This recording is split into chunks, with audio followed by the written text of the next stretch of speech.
Warning, this is a medical professional giving his personal opinion. This is not medical advice and should not be taken as medical advice. I'm not an FDA fan. You know this. Like, we've talked about this. I am not the fanboy. I think they have a purpose, but I think also they have dirty. the purpose is if they want to ban something, you should buy a lot of it. Because it works. Like, and They trying to ban that? I see people saying that, and So I it's on figure the- it's it's on their just website. it's just a push to try to no, sell if you, it. if you go to the FDA website and you look at the current list of recommended banned substances, because that's all they can do is recommend it. So there's a lot of real doctors out there, orthosurgeons, saying that it's actually healing bones It's and stuff. awesome. The problem is the FDA recommended we ban it because of autoimmune reactions.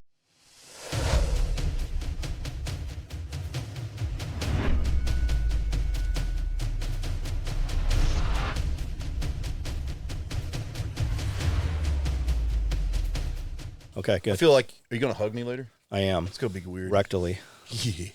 Yeah. Anyway. Clap. It's tight, isn't it?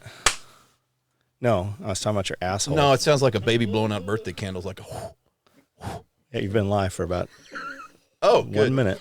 Dang. There's your Okay. back. There's your back end outtakes. You might want to cut that out. Nope, it's definitely not coming out. All right, Well, Jerry thanks for from having Optimize You. I'm one of the guys. I'm like the janitor. I clean up the problems. What do you do? We own a string of men's health companies, clinics that do hormones. We do men and women, but mostly geared towards men. And we do recovery, too. We do like cryotherapy and all kinds of hocus pocus. So for somebody that doesn't know what hormones are, explain that. Well, so the things that give you sex drive, muscle mass, depth of your voice, body hair, sleep-wake cycles, Peak masculinity. yeah, bone density, plays into cognition. I mean, we could make a big list of things like we could get real nerdy about coronary calcium scores and plaque reduction, and these are the compounds that do that. Does it make you healthier? If you look at longevity trials, and when I say that, I mean studies that literally measure when people die from any cause, and you pit them against a cohort of people that haven't had their hormones elevated, they die 30% less of the time. Is that because of muscle density? No, I think it's a factor. I think you're getting multifactorial. Now you're talking about the dude that feels good because you gave him testosterone, so he's more motivated to go out and do something.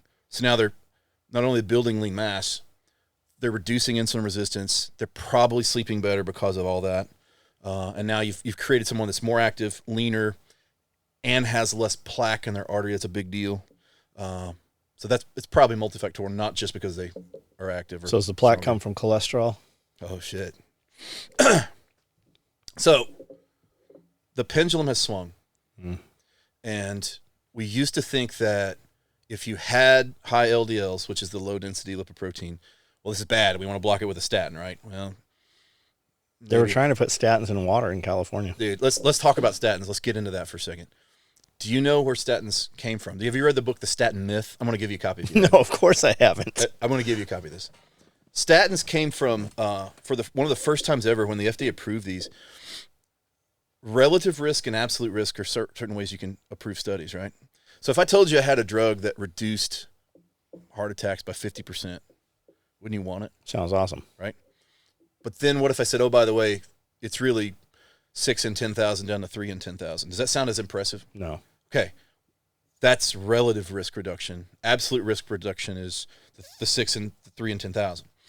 So statins really were reported out on relative risk. And the FDA was like, okay, sounds good. What we see in the longevity data of this is they don't really provide the mortality reduction we thought they did. So the idea that the 30-year-old with bad cholesterol needs to be on a statin probably isn't as true as we thought it was 10 years ago. So do you want to are we after lowering the LDL? Could we not just raise the HDL to kind of balance them? Yeah. So it looks like HDL is the garbage collector. Yeah. So when you think of HDL, I mean, you get into other things like apolipo-A, it looks like they latch onto the bad and pull them out of the intimal layer and schedule them for destruction in some way. So yeah, I think the trend is now quit worrying as much about the LDL, the low density, and worry more about raising the good. You're absolutely right. When I finally, I didn't have labs done for over a decade at least, and when I We do finally, now. when I finally went in, the doctor's like, "What do you eat?" I go, "Mostly sushi." Whatever you want. He's like, "Yeah, your LDL is like through the roof, like elevated, super high." There's more to it than just the lipids, though. So it's not just how much is floating around in your blood. Now you can get into the topography, the literal shape of the intimal layer, the innermost part of the vessel. So it could be slicked like this table, or it could be rippled like, I don't know, golf ball or rippled potato chips. And that turbulence can change how platelets want to grab onto it. So you could have an Olympic runner, a 5% body fatter with perfect lipids and still have shitty genetics and make plaque, or at least have it adhere.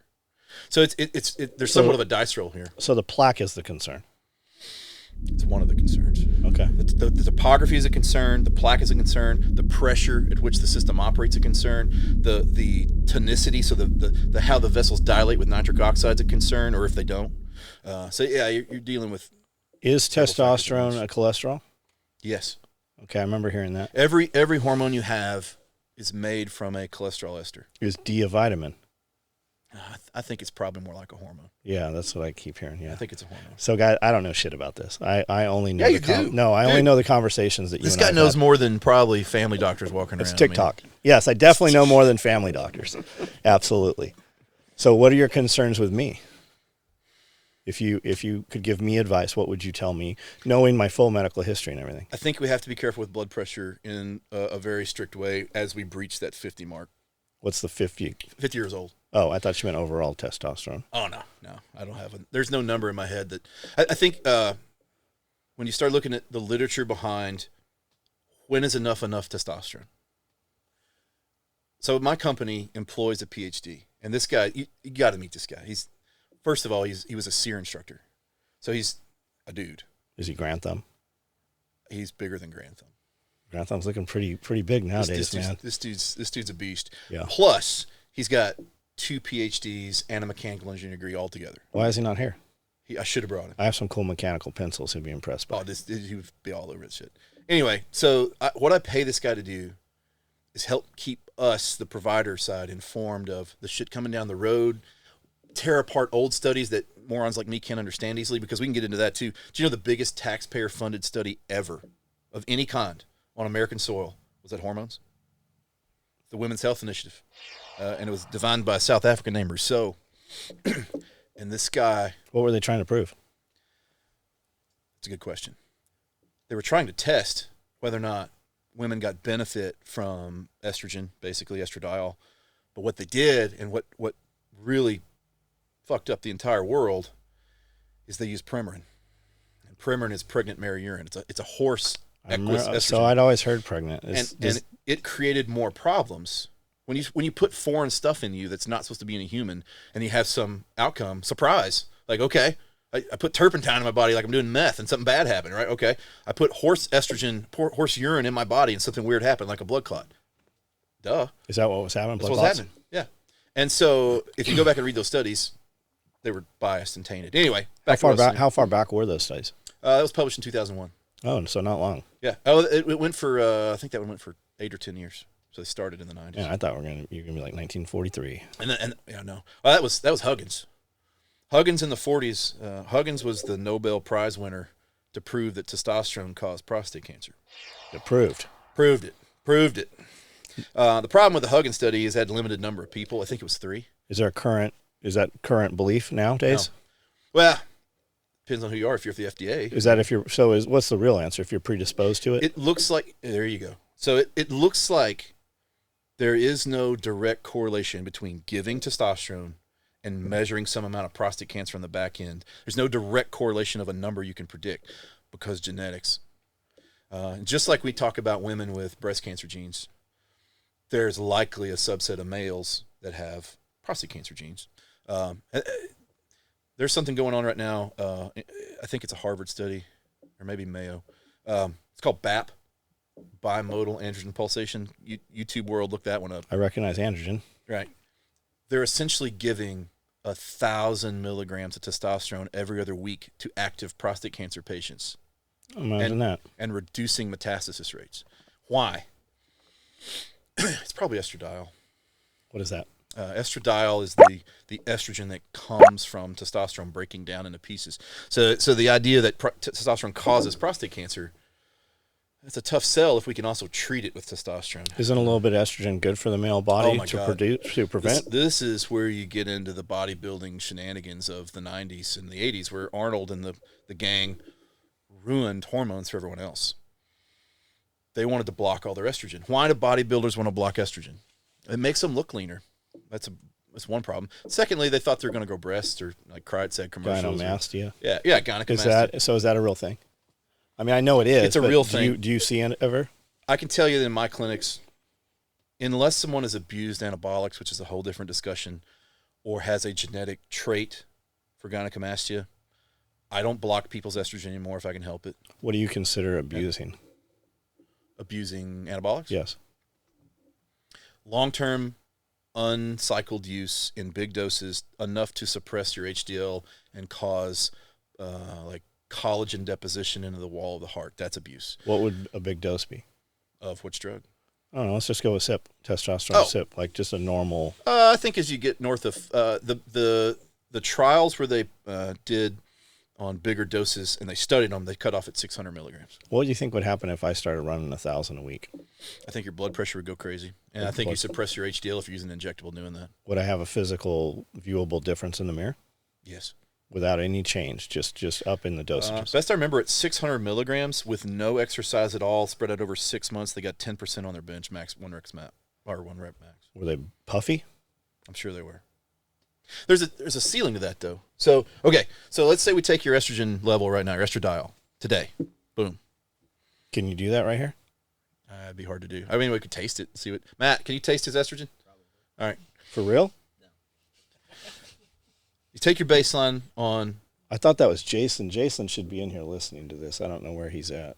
So let's say you're taking, I don't know, 200 or 300 milligrams today of cypionate, and you check your estrogen. Okay, check your estradiol. How much did you say? Like 200 or 300 milligrams. Peasant. But then let's say we load you on 1,000, and 2 days later, because that's about peak for cypionate, you start checking estrogen levels again. They're going to skyrocket. However, somewhere around the 4 to 6 week mark, aromatase, which is the enzyme that breaks down testosterone, it hits a glass ceiling. It saturates. There's only so much it can do. There's only so many parking spaces in the parking lot. That's exactly what I was just going to say. The receptor sites are blocked. The receptor sites are full, and aromatase is saturated. The estrogen curve actually flattens out. So I'm a good example of this. So I've experimented with estrogen on myself over the years, and you would think that with excess body fat, you would have a naturally higher estradiol. That's the word on the street. People come in, they're like, oh, he's fat, he's going to have a high estrogen. I can push myself with triple what a female would take in estrogen, and I'm not growing breasts, and my estrogen flatlined and curved off, and I couldn't force it much higher. I tried to, and the reason I would play with that is plaque reduction. There's a big push right now to talk about how estradiol reduces plaque burdens in men. Now, I would not advise the average person or any provider listening to go out and start giving estradiol to patients. I would not tell you. In fact, you shouldn't do that. You shouldn't give men estradiol on purpose unless you're in a study group. But what is that? Is that an injectable? That's a pill. A pill. Yeah, use a pill form. So how do you interpret that? What does that mean? What does what mean? You raised that, and it didn't do what you thought it was going to do. Well, it just bolsters the idea that there is a ceiling to aromatase, and you just can't. You could keep pushing your testosterone. Eventually, there's a ceiling to what estrogen's going to go to. Now, is this where we have the conversation about like Nolvadex or Clomid or something like that? Yeah, you can start blocking receptor sites. Blocking estrogen is bad in most settings unless there's an active reason problem too. So just blindly saying I'm going to take your estrogen away, either from blocking aromatase like anastrozole or those things, or blocking the receptor like clomiphene or tamoxifen. What is tamoxifen? It's a selective estrogen receptor. Is that Cialis? No. I don't even know what the brand name of tamoxifen was. You, man?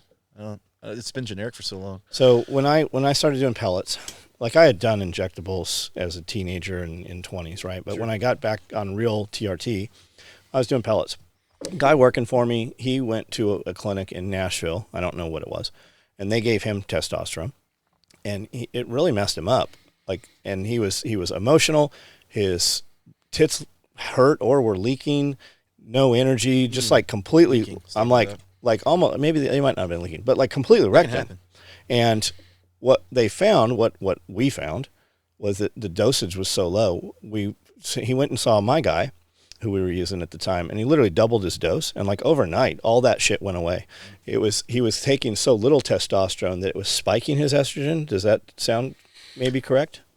Maybe it's the ratio of free testosterone to estradiol. At that But within point. like a week, he was normal and progressively getting more energy and had just drive in the gym. So the other thing about that scenario that I would raise the question of is, what's his prolactin level? I don't. And so we blame estrogen as the thing that grows breasts, and you're not wrong. But you'd be wrong in the setting of a normal estrogen and a high prolactin. Got it. Prolactin absolutely would make you discharge fluid out your nipples in a male, give you erectile dysfunction. This is the old bodybuilder world No where they sex call drive. it decadic. Yep. You're taking androlone. But prolactin is a bigger culprit of that in the gym rat crowd than just taking TRT and watching your estradiol. People come into my clinics all the time. They're like, hey, I need to block my estrogen. I go, for what? Why are we doing that? What's the reason we're doing that? I just thought I needed it. You don't necessarily need to do that. It's Guys destructive ask, when to we some have the extent. TRT conversation all the time on lives, they're like, well, what estrogen blockers are you using? And I take zero. I don't use Shouldn't any do that. estrogen blockers at all. Shouldn't do that. Yeah.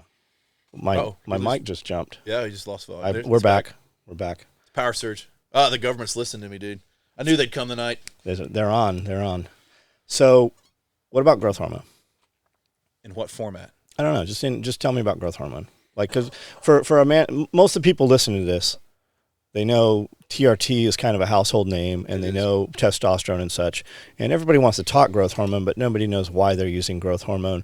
Like, we have this idea that I can just add growth hormone with anabolics, and it's going to amplify everything the anabolics does, right? But isn't it more for recovery and tissue repair, skin, hair, stuff like that? Yeah, and so growth hormone's a 193 amino acid chain, okay? And each section of these chains do various actions. So you start talking about the ends of the chain, like 171 through 193 is kind of associated with fat lipolysis. Some of the earlier chains are associated with like collagen deposition and things like that. That's where you get the skin, hair, nail shit that people want. What I'd say about growth hormone in general is when done correctly, it's awesome. The Russian data is pretty clear. You run 3 IU or less for long term, which is not a big dose. That's kind of a repletion. What's in a bottle, like 10? That depends on where you get it. 15 milligrams a lot of times, which is or 5 milligrams, which is like 15 IU-ish. These guys have leaner mass, higher quality of life scores. They typically live longer. They recover faster from injuries. The problem is you know dudes like this, when this much is good, well, this much is exponentially better, right? And so you get these goofballs running 6, 10, 12, 15 IUs of growth a day for long term. If you did it short term, but if you do it for years, these are the dudes growing their organs. These are the dudes growing their physical hands and hat sizes, big squared up jaws. Even with today's growth hormones, Absolutely. it's not coming from pituitary glands from cadavers and Absolutely such? today in big doses, yeah. Okay. And so at some point it could be I mean, if I drink 5 gallons of water at this moment, I might die. Yeah, hypotremia. Hyponatremia. If I drink no water for 2 weeks, I know I die, right? Just because a little bit's good doesn't mean a lot's better. So I think there's good evidence that a little bit is life elongating. I don't like the word anti-aging. I think that's a bullshit snake oil marketing term. I don't like that term. I don't like it. I think we could say like age attenuation. I think we could get real nerdy, but I don't think anti-aging is a good term. Well, I think the anti-aging came as a way to use anabolics to the crowd in like Palm Springs, right? Because that's where I originally heard it was the Palm Springs. Palm Springs clinics. where Rousier is. You know, he's the mecca. So I didn't know his name, but I knew that I wanted these things, and that's who I had to go see. And see, but I didn't have the finances for that. So to see some of those gurus in consult is like, you know, it's like $1,000 a pop, and then you pay them a fee per year. Yeah, it's movie stars and shit. Oh yeah, and, Sylvester Stallone and all those guys. But I think to answer your question, I think growth is an excellent choice, especially for people over the age of like 55, if they can afford it. That's the problem. Is growth is, I mean, $1,500 a month, you know, on average, maybe more than that. Is there a benefit within 30 days that I would notice from it? Growth is a marathon, not a sprint, and really you need months, if not years. Do you have an example of something where taking more would be of benefit? If a little's good, a lot's better. Do you have an example of anything that would be? Estrogen, maybe. Healthy diet. Oh yeah, exercise, diet, sleep, Estrogen. Yeah, no, I don't know of anything that's exponentially good. There is no free lunch here. There's no Do you have a cake pill? shit. I wish I did, dude. Like you have a Take cardio it. pill? I'd take it if I had it. I don't have it. I'd have a Jesus hair pill. I'd have all of it. Yeah. How long? I'd how have long a would your John hair Willis grow? goat pill. If I had one, dude, I'd have that. Yeah, right but now. when this came out, this came in. It just changed where it goes. I think my receptor sites are messed off. Yeah, dude, you've moved them. You've Yes. moved them. No, there is no free lunch pill. I wish there was, dude. But the back to the growth. Okay, so we talked about growth in its raw form, 193 amino acids, natural growth hormone, human growth hormone. You could also cheat and do the secretagogues, which I think you've played with, and we can talk about why they do or don't work for some people. What's the code word for secretagogue nowadays? Peptide? Yeah. Because it was prohormone, and then it was, what was the other one? Uh SARMs. oh, sorry. Well, you're talking about three different beasts. I mean, prohormones are typically things that would like boost testosterone. There's a tribulus, maca root, horny goat weed. But they worked, right? To an extent, if you give tribulus and maybe Tonkat Ali to a 25-year-old in big doses, they're gonna up their testosterone. You could see some liver dysfunction from it. You got to be careful with that. Anything that raises your testosterone can have the same side effects as testosterone therapy. You know, blood pressure, acne, all the things. If you give the same dose to say a 60-year-old, it won't do shit. Mm. It might boost them some, but you see the Nugenix commercials out here, and these guys are running whatever they're paying $100 a month. Is that because his system's already turned off and not producing? They don't have the same testicle volume or same output capacity as a 20-something-year-old. So will it work some? Yeah. Is it going to get triple their baseline? No. So my viewers on the live, we have this conversation a lot. And anytime we're having the conversation, inevitably there's a guy like, well, what do you think of MNN? Or what do you think of Tongat Ali? Or what do you think of these test boosters? I'm like, you know what boosts your test? Fucking test boost your test. That's right. Yeah. And that's typically, I mean, I have MNN, and I don't know NMN, yeah, for energy, yeah. Right? And is that ATP or? It's the precursor to NAD, and you're talking about now. You're getting into like mitochondrial efficiency. So yeah, I think if you listen to David Sinclair, who's kind of the dude that's keeping mice alive for longer, he's doing something to lower his insulin. He talks about metformin, which I don't love. Something to boost NMN. He's taking raw NMN powder in big doses. Can I get that? Yeah. Would it be beneficial for me to do that? I order it from Europe. Yeah. Would I be better off just doing a weekly IV of NAD? Yeah. That's the uncomfortable one. Yeah. One it burns really Did I bad. tell you that? No. I feel like I Did I had tell some you that? injection and it burns. Dude, it made me feel like you were literally On fire. neon belly. Like you have to Oh, box God. breathe and shit with Yeah, it. it was bad. And I did big boy dose. What did I do? Like a gram in an hour or something? I did it pretty fast. What's so bizarre is the moment they turn the IV pulse off, like the little roller wheel to block it, I'm not talking about minutes later. I'm talking about that moment. Stop. How is that possible? I don't know. It's like that vitamin. As soon as I get a shot or a drip with vitamin B, I taste it in my mouth Sure. Tastes like cat immediately. pee. Yeah, you like that. It tastes metallic to me. Yeah. Yeah. I mean, I haven't tasted lots of cat pee, so I'll Oh, defer. no, that's a thing. I'll You should try defer to that. your Yeah, you should try knowledge that. on that. But okay, back to secretagogues. I want to talk about that because that's a big deal. Growth hormone could be done in other ways. Sumarelin. Yeah. The thing that you really want out of growth hormone, that you really want, is different than the thing that probably a chick or a chick dude wants. What would a chick want? They want the cosmetic component. They want the skin, hair, nail stuff. What do I want? You want the lean mass and the recovery and the sleep. Yes. So I want to amplify the little bit of work that I'm putting in and make it look like 100 times more work. the thing that you really want to talk about in that setting is IGF. This is insulin-like growth Growth factor. factor. And growth hormone typically yields, when you dose growth, your liver starts ramping up IGF production to match that. Is that only exogenous growth? Sumarelin do the same thing? Yes. Okay. So IGF is really the thing you want. IGF 1, 2, there's One. multiples, Yeah, right? IGF 1. Yeah. Sermorelin and all its cousins, the ones that are legal to use are Sermorelin and Tesamorelin. They're FDA approved for what we're talking about. They will increase IGF-1 on a pretty good scale, except you got to dose it for the person. So I think and the mistake I've made in the past few years is dosing it like the pharmacy told me to. What's the one that makes you super hungry as soon as you take it? Those are GHRP families. Those are some of these releasing products. GHRP3 makes you hungry. I don't dabble much with those because they aren't FDA approved. Now, I'm not an FDA fan. You know this. Like, we've talked about this. I am not the fanboy. I think they have a purpose, but I think also they they're have dirty. the purpose is if they want to ban something, you should buy a lot of it because it works. Like TB500 and BPC 157. Are they really trying to ban that? I see people saying that, and So I it's on figure their- it's it's on their just website. it's just a push to try to No, sell if you, it. if you go to the FDA website and you look at the current list of recommended banned substances, because that's all they can do is recommend it, by the way. So there's a lot of real doctors out there, orthosurgeons, saying that 157 is actually healing bones It's and stuff. awesome. The problem is the FDA recommended we ban it because of autoimmune reactions. If you read their website, that's Well, what it I says. mean, they And took that's away Ultimate Oh, dude, Orange that's and right. ECA, and Dude, it's a bullshit term. But then you go one step further and go, who's studying BPC one for? There's an ongoing trial right now to try to license it. Bayer. Yeah, Yeah. Right. So they banned it so that somebody can patent it later. But the problem they're going to have is it's a natural ligand. So BPC 157 is in your gut. That's where it's made.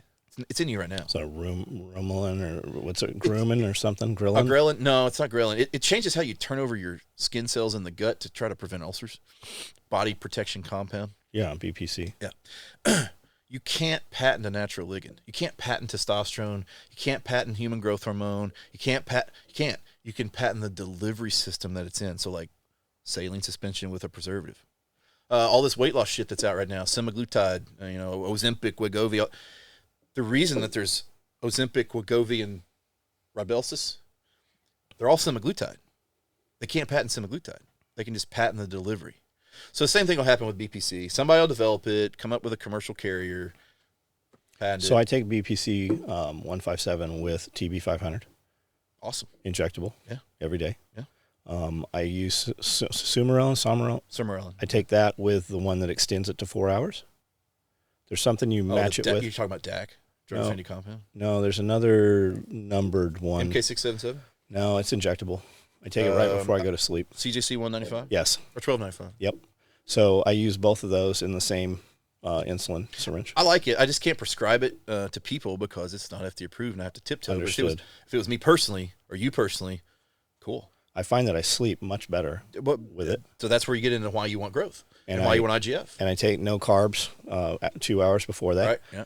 I do drink alcohol, tequila, which says no carbs, but we know that it all metabolizes to sugar. Yeah, right. Do you think I'm losing the benefiting effects of that? You're losing some on a percentage gradient, not all. There's a dose response curve to that. So you're using a little bit, but not all of it.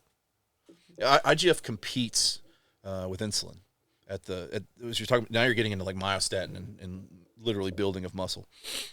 High sugar at that time is people chugging carbs in the gym. They're trying to get insulin to push glycogen in the muscle belly. Cool, but they're also to some extent messing with myostatin receptors. So I tell people when they take their growth to have about a 2-hour carb fast, and not only that, but it helps you sleep. Yeah, I would say do it in the evening because of the sleep effects. Exactly, you get a big pulse at 3 a.m. Now, you said sleep. How much sleep would you want to see your clients I get? don't know, man. That's a debatable one. The standard 6-hour thing I think is kind of bullshit. I don't think you need a full 6 all the time. I think that's probably overdone. I don't know of a good longevity study that shows you 4's that much worse than 6. That's that much worse than 8. I'd say 4 to 6. How much do you think timing comes into effect with that? Absolutely. Are you sleeping? So we know we have these sleep wave cycles, right? Yeah. So you go to bed at 2 a.m. You are instantly starting to mess with the natural release at 3 a.m. that you get this catecholamine surge thing. It probably is more about going to bed earlier and waking up earlier, not just the number of sleep. Right. So anytime you see any, like Vanderchuck, for instance, you see any of these dudes and they're like, I get up at 4:30 in the morning. Jocko. Well, yeah, but what you never hear is what time did you go to bed? Right. And I heard Jocko say it, and Jocko's getting 6 to 8, Yeah. and I heard Vanderchuck said he goes to bed at 7 to get up at 4. Right. So you're sleeping all this huge window. That's awesome. Right. I go to bed at 12. I get in bed at 10:30 is my goal, and I want to be head on the pillow by 11:30, but it's typically 12. I wake up at 4:30. This morning, I woke up wide the fuck awake at 4:30, and I'm like, man, I'm going to really be running around high performance today. I probably need to put in a couple more hours of sleep. Yeah. I woke up at 6:30 when the alarm went off. just complete fogged, man. I should have got up at 4:30. I'd be way faster and clearer head right now. And I think it's that timing in that window. I think again, there's not one size fits all. And now you could get into like looking at cortisol curves, especially for you. You're stressed out, dude. You got a lot of stuff going on. I'm not stressed out. Well, I mean, you handle stress better than most people, but I'm saying you cover a lot of territory in your life, right? You do a lot of things. Cortisol for you is a problem, or it could be. Explain that. Tell me about that. I don't like the term adrenal fatigue, so let's start there because everybody throws that term. Can I just take a powder for adrenal fatigue? Is it bullshit or is it real? Because everybody's selling an adrenal support, right? That. Yeah, you could lower your cortisol with things like ashwagandha, and there's some other stuff out there. And I do think those are reasonable to try. But the other things we do to induce some of this curvature, like I told you earlier, is caffeine. You have to be careful with. Well, that's what you said. How much caffeine? I'm like, oh, this is my 600 right here. There's 300 in this cup. Yeah. That's my second cup. Yeah. And you're like, there's your problem. That's a problem for long-term fatigue. And then you get not only there's some addiction component to that for me too, as I sit here and do it myself, but there's also an element of adrenal hyperplasia that can happen. You can literally make them bigger. What is hyperplasia? What is that? It's growing. They're bigger than they ought to be. So you start talking about, okay, now John has 5-10% larger adrenal output than he really should. How long can you sustain that? Where are the adrenal glands? Top of the kidneys. Okay. Yeah, each side. Can you kill those? You don't want to do that. But I mean, is it possible from too much I don't use? think caffeine would ever kill them. I've never heard of a reported case of that. But do you think there's really something to, they say like fasting windows, right? So if OMAD, right, you're going to do one meal a day in a 6-hour window or whatever, you can eat in that 6 hours. Do you think there's really something to those organs resting, to life extension and prolongation at the end? Absolutely. You need to look at Walter Longo, that dude. I need you or Matt to just tell me what to do. I don't have all the answers either. Because I say that because you have the PhD that gives you your morning briefing so that you don't have to sift through that. I need a handler that just tells me this is what you need. Like I had a chef that worked for me, right? And I always say like he really made me a better human being because he knew my meal timing and my meal planning, and he made me meals that were what I should have. So he was feeding me on a schedule 6 times a day, and 4 of my meals every day were fish of some sort. Nice. But he would prep them in a manner that they were different and I could consume them. And it was a lot to do. He's like, hey, it's 9 o'clock, you need to go do cardio. Hey, it's this time. Damn, I need that dude in my life. We all need that guy in our life. What does it cost to get a dude like that? He didn't charge enough. He really made me, like, my life was a lot better when Josh was here. Matt, write that down. I need one of those. He's like, you met him. Oh, okay. Yeah, you knew him. Well, damn.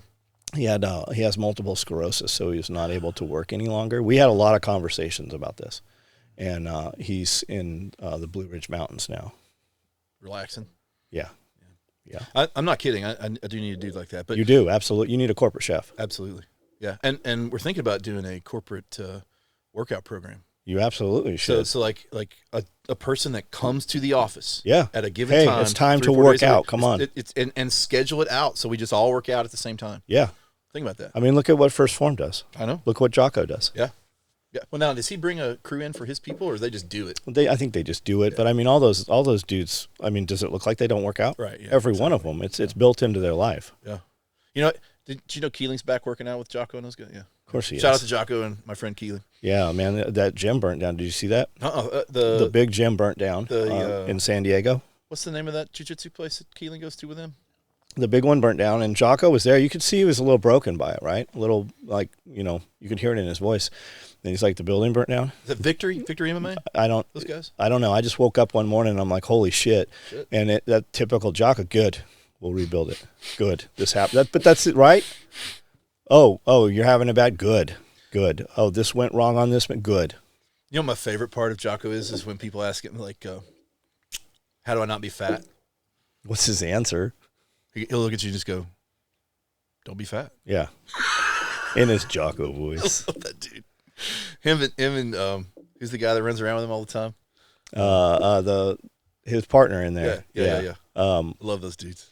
What do they call him? Charlie, Delta? Echo. Charlie. Echo. Yeah, that's right. We'll get it eventually. So sleep thing. No, you asked me something else more important than that. Sorry. Just go. Whatever you think we sleep need to thing. know. I think that IGF, back to Summerlin, gives you deeper delta wave sleep when it's present. And I don't think everybody on the planet ought to be on growth hormone. I'm not saying that, but I think 50 and 55-year-olds and up should really consider growth hormone or some secretagogue of it if they're functionally on the low end. You know, if you take a 70-year-old, like I know some in the practice, like say you took a 70-year-old CIA operator that's living in South America, running 10, 15 miles a day, eating super clean. He doesn't necessarily need it. Okay, he's doing pretty well. But the average standard American But those are peak athletes, this right? guy's like So Olympian. so there's no way they're not using other things. I do think they have some enhancement. They have a trailer that follows them around. I mean, like NSW and those guys, I mean, you just heard it got busted out over the stuff, maybe at a buds level type deal. But like your soft unit guys, they have a hormone trailer at the platoon levels. Like, I don't understand why some of them do and some of them don't, though. I guess it's just the level of operator they are. But like a bunch of group guys, like standard old 5th group, 1st group, I'm the guy helping them, not right. But do you think that's because they're not tier 1 guys? A lot of those dudes they're non-deployable at this point, right, yeah. Or they're at the age where they're really running the show from behind. I don't know. Some of them will go on to Delta and really Dev okay. Groups. Yeah, I mean, I have some guys that took the walk and went on the Dev Gru, and so I don't know if they're not high enough level or if it's just that branch doesn't offer them the same services as what you get on Coronado. I don't know, but I have some guys at Coronado too. So I used to go to Tijuana with the guys from Coronado. of course, yeah. Did you go to Bangkok? No, we went to Rosarito. Oh, okay. Now, is that the? We went to Rosarito, but below Tijuana, we'd go down there, and you'd go to a veterinarian. That's what I'm saying. And That's he'd what write you a where I was going. prescription, I know you want to talk and then about your that. stuff stayed in a That was my locker, question. so we'd go over there every Wednesday. Nice. This was 35, 40 years ago. I mean, so yeah, we can talk about it. I know some people that have done that and brought things back in bulk quantity. So we weren't bringing it back. We just left it in a locker there. And who knows what happened. I mean, the trust we had for people back then versus what you know now. I mean, and then we all know the placebo effect is a very real thing also. Sure it is. So, but I had Suston 250 and Deca. That's basically what I had. The unfortunate part of that is the game has changed, though, in that there's so much black market garbage out there that I don't know about Mexico itself, but you talk about like Ukraine and bringing all these drugs in. Who the hell knows what they're contaminated with? And I mean, they're That's clearly separate willing of the- to put fentanyl in things. I mean, That's my when are we point. going to see that start happening? Yeah, you accidentally get things you don't know is in this I don't think vial. it's even accidentally. Yeah, maybe not. Yeah, that's a good point. And then I also feel like you'll have a product come out on the counter, right, to the just over the counter type stuff. It'll come out and it'll function very, very well. And then as you use it or you come back to using it, it doesn't work as well. I think they downgrade that once they build the name for it. I don't know if it's on purpose. I mean, maybe they dilute it for cost, perhaps. The problem with the supplement world is the Wild West, and there is no real tight regulation on. You and I make a supplement, and we say there's 6 pounds of powdered deer penis in it, and there's not. I picture wooden tables in Thailand, and there's a cobra, and there's some powders Cobra venom. and stuff, and like Yeah, I have a dude that does you that, just by the way. randomly do We talk some- about him. No, I have a dude no, I don't know about it. I have a dude that is convinced, and whether it works or not, I don't know. But he's convinced that cobra venom injections have Injections. they burn him. Where does he get this at? Mexico, Tijuana. I'll try it. So he goes to Mexico, and they use it looks like cigarette burns, but they use a device that burns him and creates a little open wound, and then they drip. What do we get for the Cobra code? venom? What's it doing for us? He says it decreases his autoimmune response to other things. But I mean, explain. What do I get for it? What's it do for me? I don't know. What am I getting? He does it though. Oh, I have no idea what it's man! supposed to do. As long as it's working for him, Right? He's a sample size of 1. I want to meet your boy. Okay, I'll hook that up. I'd love to talk to him. So this dude, I want to be friends. he's a character. He also does ibogaine. He also does ibogaine. I don't know what is that. So you know what ayahuasca is? Okay. Okay. Ibogaine is some variant. It's a hallucinogen in big doses, but they're using it for like opiate withdrawal and alcohol abuse, and So what do we get if we don't have that problem? I don't know. I definitely want should probably do- I want to talk to your boy. I should probably do ayahuasca instead of that. I don't think that does not sound You don't appealing. want to to me. meet Jesus and vomit? No, I don't want to shit. I don't want to vomit. No, Peyote? dude, I've never smoked weed. Really? Not once. Never. I've never tried cocaine. I've never nothing. Oh, well, maybe I don't use drugs, probably Jerry. not time to start. Yeah, Probably probably time to not. start. Yeah, let's just leave those I alone. think that I have an addictive personality. I keep going back to this. I want to say how important this is. You asked me about growth hormone, and I think it's ultimately important as we age. But there's other ways to get it that aren't paying $1,500 a month. That's when you go back to, you could find Sermorelin, you could find Tesamorelin. They're not as good, but they're not as good because they're weaker. They're not as good because their recommended dosage typically keeps them in the lower end of where I think they clinically function well. And we could talk about that for Perfect other day, purposes. perfect world. How would you use growth? How would I put that in my body? Use it subcutaneously in an injection nightly, every night. In the belly? Yeah. What happens if you shoot it into your shoulder muscle? I want to say that there's a local effect. You know, people have done that for years, trying to like grow their bicep. I don't think that evidence shows that there is. I think it's. Will you get the benefit as using it into the belly fat? It would absorb. Yeah, you'd absolutely activate it. It would go through the system and go through the liver and all the things and release IGF. And may even do it technically faster than putting the fat. But So we're using it to release IGF? yes, Okay. So could we not just use IGF you could. and get the same effects as well? I don't know that you get the same effects, because this is where you get into, there's other things at play. So just because you have a hormone floating around in your blood, testosterone, estrogen, progesterone, thyroid, insulin, pick one. If it doesn't have the parking spot. And there's also buffers in place. So testosterone's an excellent example of that. So we measure testosterone and we go, okay, it's 1,000 or whatever the number is. You pick a number. 1,500. Okay, 1,500, great. Only about 5-ish% of that at any given moment is really usable. So my 1,500 number is bullshit. Yeah. You gave it to me. It's not bullshit, because the higher you I raise understand what you're saying. the higher you raise it, the more unsaturation. And that's you overall, get. right? That's the overall number. That's a total number. But free testosterone, or any free hormone you want to talk about, that's not bound to some carrier like sex hormone binding globulin or albumin or IGF binding protein. So the reason that growth or IGF by itself may not be as cool is because you need something called IGF binding protein 3, which is a combination of these things stuck together. It's one of the few systems I know of that actually the combination of the two together, it's like 1 + 1 = 3. They work better than those separate substances alone. So taking the growth, how fast would I notice it? Would I feel different? Notice what? Sleep? Anything? I think sleep happens pretty quickly. You know, couple weeks. Body composition stuff takes months. It just does. And then you start to get into coronary plaque reduction and all the things. That takes months to years. And then to get an anabolic effect, you have to run ridiculously high doses of it? Of testosterone, yeah. No, of growth. Anabolic effects in growth is a debatable term. Like, yes, I would think you have to run, more than just a repletion dose.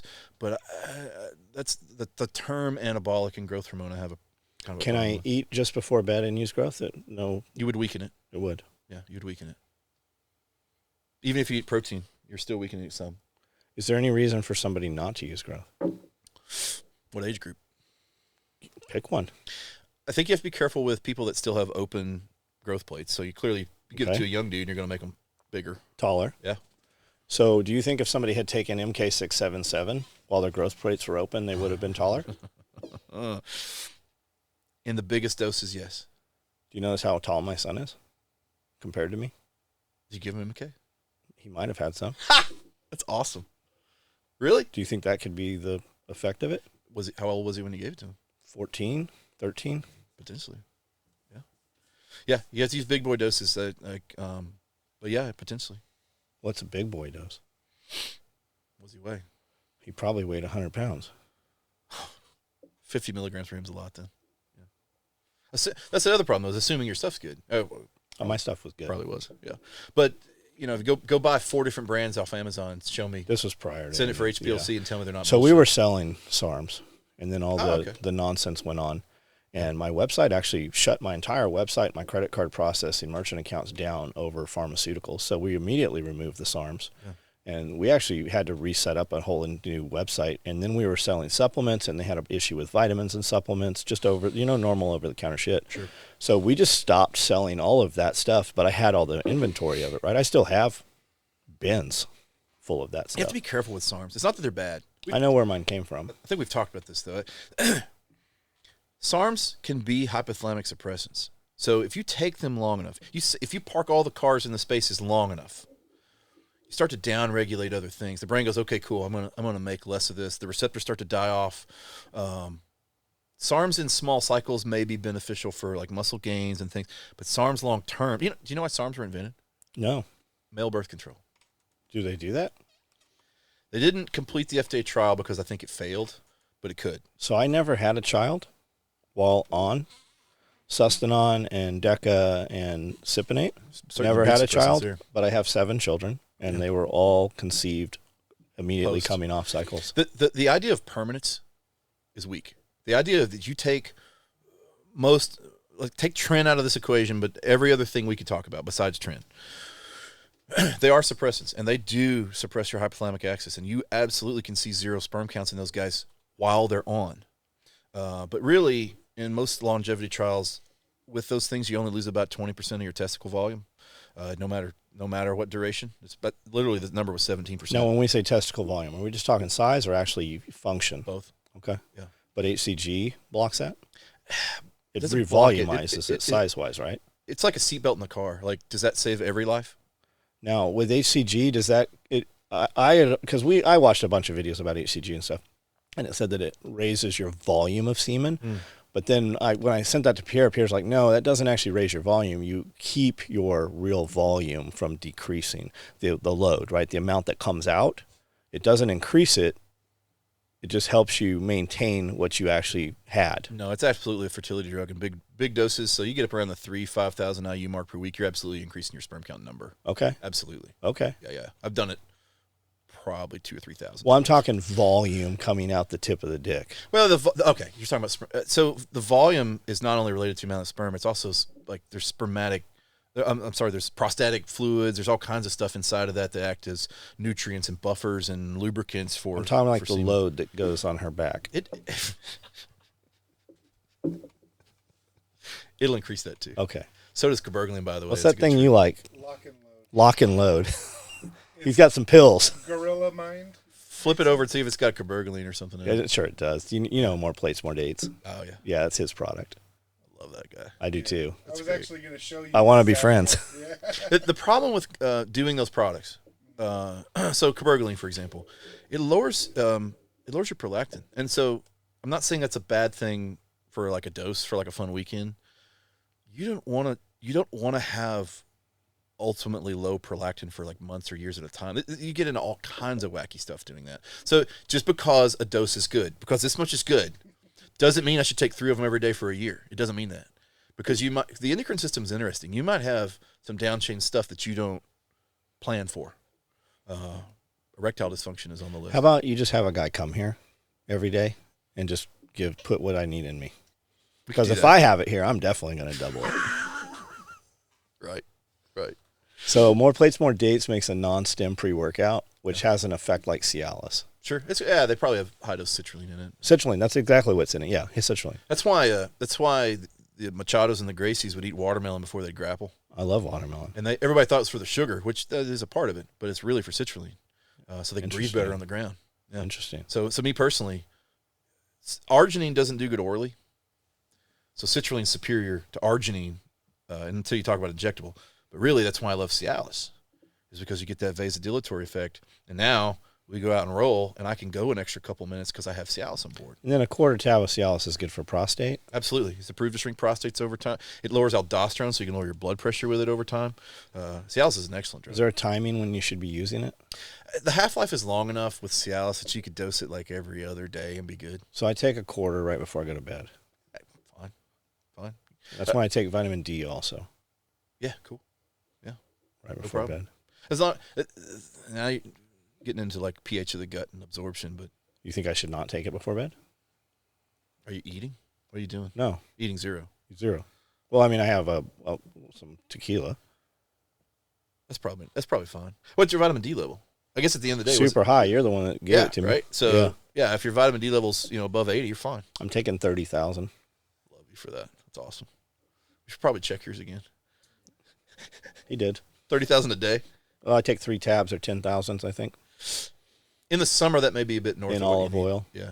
But I think is it not bullshit that we don't absorb sunlight anymore? I mean, we can go out and sit there, but our bodies they're not taking it in like 100 years ago they did. Anything north of Atlanta and you start to worry about quality of sun, what we wear every day. Unless you're outside shirtless for hours, you're probably not getting the amount of vitamin D you need. And then you get in the genetics part of that. So yeah, you're right. It's not a super efficient system. I'm just unless you're repeating on the Rhonda equator. Kirkpatrick. I've heard Love her. her. Yeah, Rhonda Patrick. Yeah. So back to the receptor sites on the testosterone, right? So if we're running super high levels of testosterone, we're going to block receptor sites over the time. Do we need to cycle testosterone or not on a TRT level? If you're doing super physiologic dosing, so you go big boy dosing, 600 and above, it's probably wise to back off of that at times. If you're just using, so the word TRT to me means I'm repleting to a natural level. So that 1,000 mark. Whose idea of a natural level, though? Yeah, the ranges have been 300 to 1,000 since the 1940s. I would like 1,000. Yeah, you like north of 1,000. But you're talking about, I'm meaning milligrams. Oh no, I mean in total testosterone. Got it. And then in like 17 or 18, they modified them and whatever. I think 300 to 1,000 is a generous number. Are they starting to test overall is going to run up to 1850 now? I hadn't heard that. I heard that. I thought LabCorp was going to Depends on the scale. Right. So you just said it. So LabCorp's scale has always been like in that 300 to 1,000 mark. LabCorp kind of like the Walmart. Yeah, 264 to 915 is their new number. But Quest, now they fact check me on that one. Quest goes up to, I think it's 1,800. I think you're right. Pause for a minute. I got to pee. The crowd was just asking me about topical finasteride. So you want to talk about this? I don't know what finasteride is. Okay, so dudes want to keep their hair. Not concerned. Me neither. I don't care. I can cut your It's hair just less for to you. grab if we're rolling. Like you just can't get a hold of my. I will love you anyway. Might get a hold of my armpit hair or something. I guess. Okay. Yeah, how come your armpit hair doesn't fall out? You don't? Nice. He shaves it. Yeah. Nice. Smooth. I have like a person seal. that shaves mine. Like Amanda, or you have you pay a person. You don't have a guy that grooms you? No, Amanda does mine, but I'd have a guy if I had to. That'd be awesome. Like a short Asian guy. Yeah, attacks you sometimes, keeps you sharp. Yeah, I like that. So oral finasteride, which is like anti-DHT. Is this like medication. Propatia stuff? Good, yeah, Rogaine? same concept of why we're trying to use it. Is there an anabolic effect to it? No, wish there was.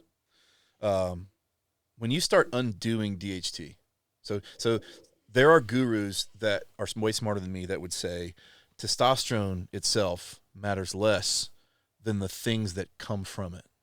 So testosterone may just be a vessel to get you more estradiol and more DHT.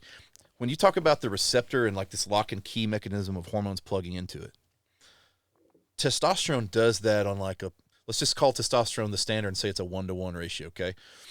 DHT is like a 10-to-1. So if I'm taking DHT, I don't need testosterone? If I could get DHT in me without the testosterone. half-life is short. You got to be careful with like how you'd almost have to put it in like an insulin pump.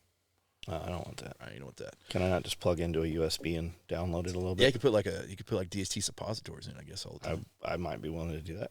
Anyway, when you start thinking about what DHT does, so it gets the bad rap for losing hair. That's what you're asking me about.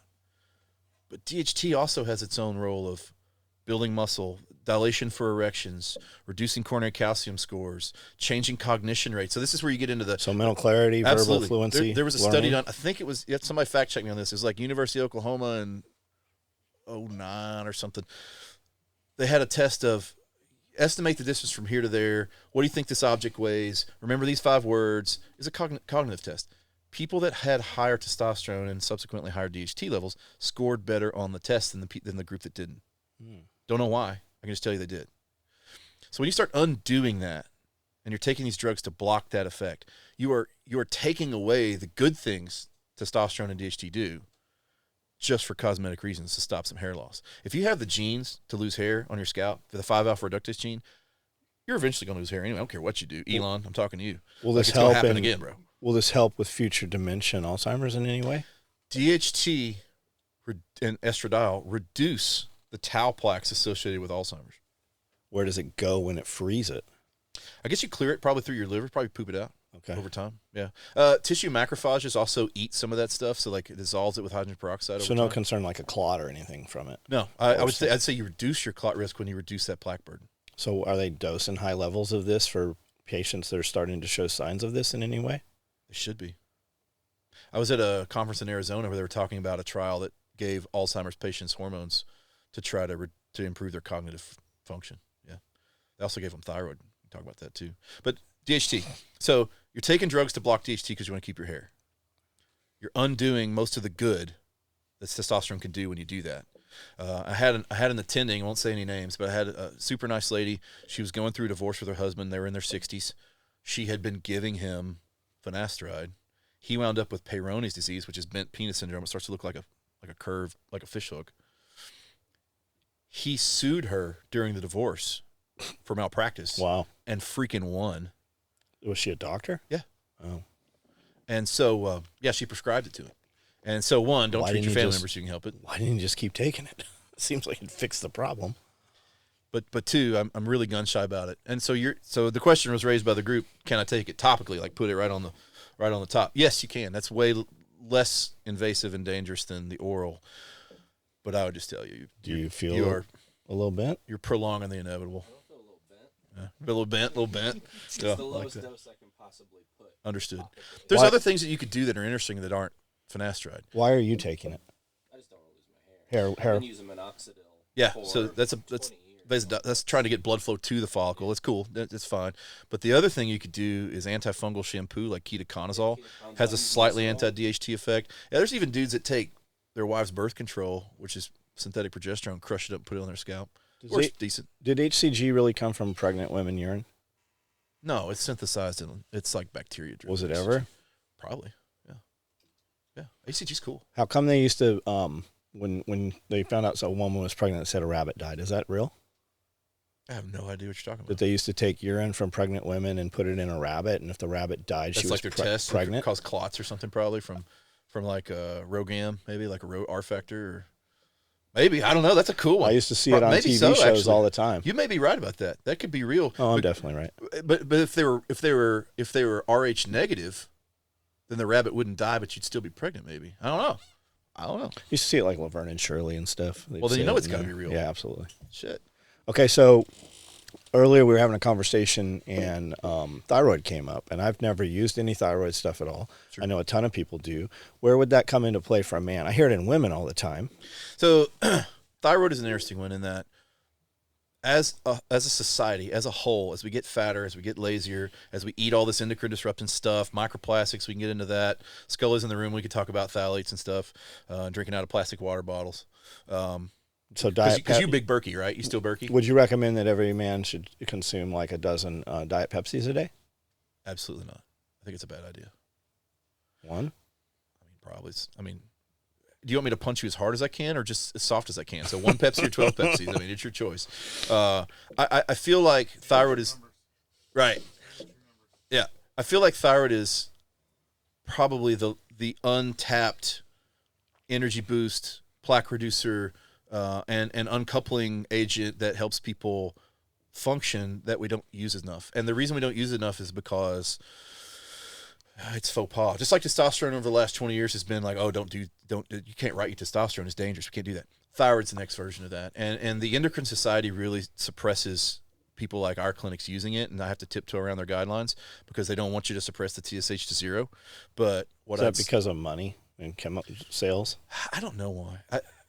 I mean, certainly I think Big Pharma has a hand in some of this, but it's deeper than that because the drugs we have to use, like T4, I'm talking about Synthroid, they're not as good as the desiccated pig thyroids that we want to use. So I've heard Synthroid from like bodybuilding magazines, right? Sure, yeah, of course.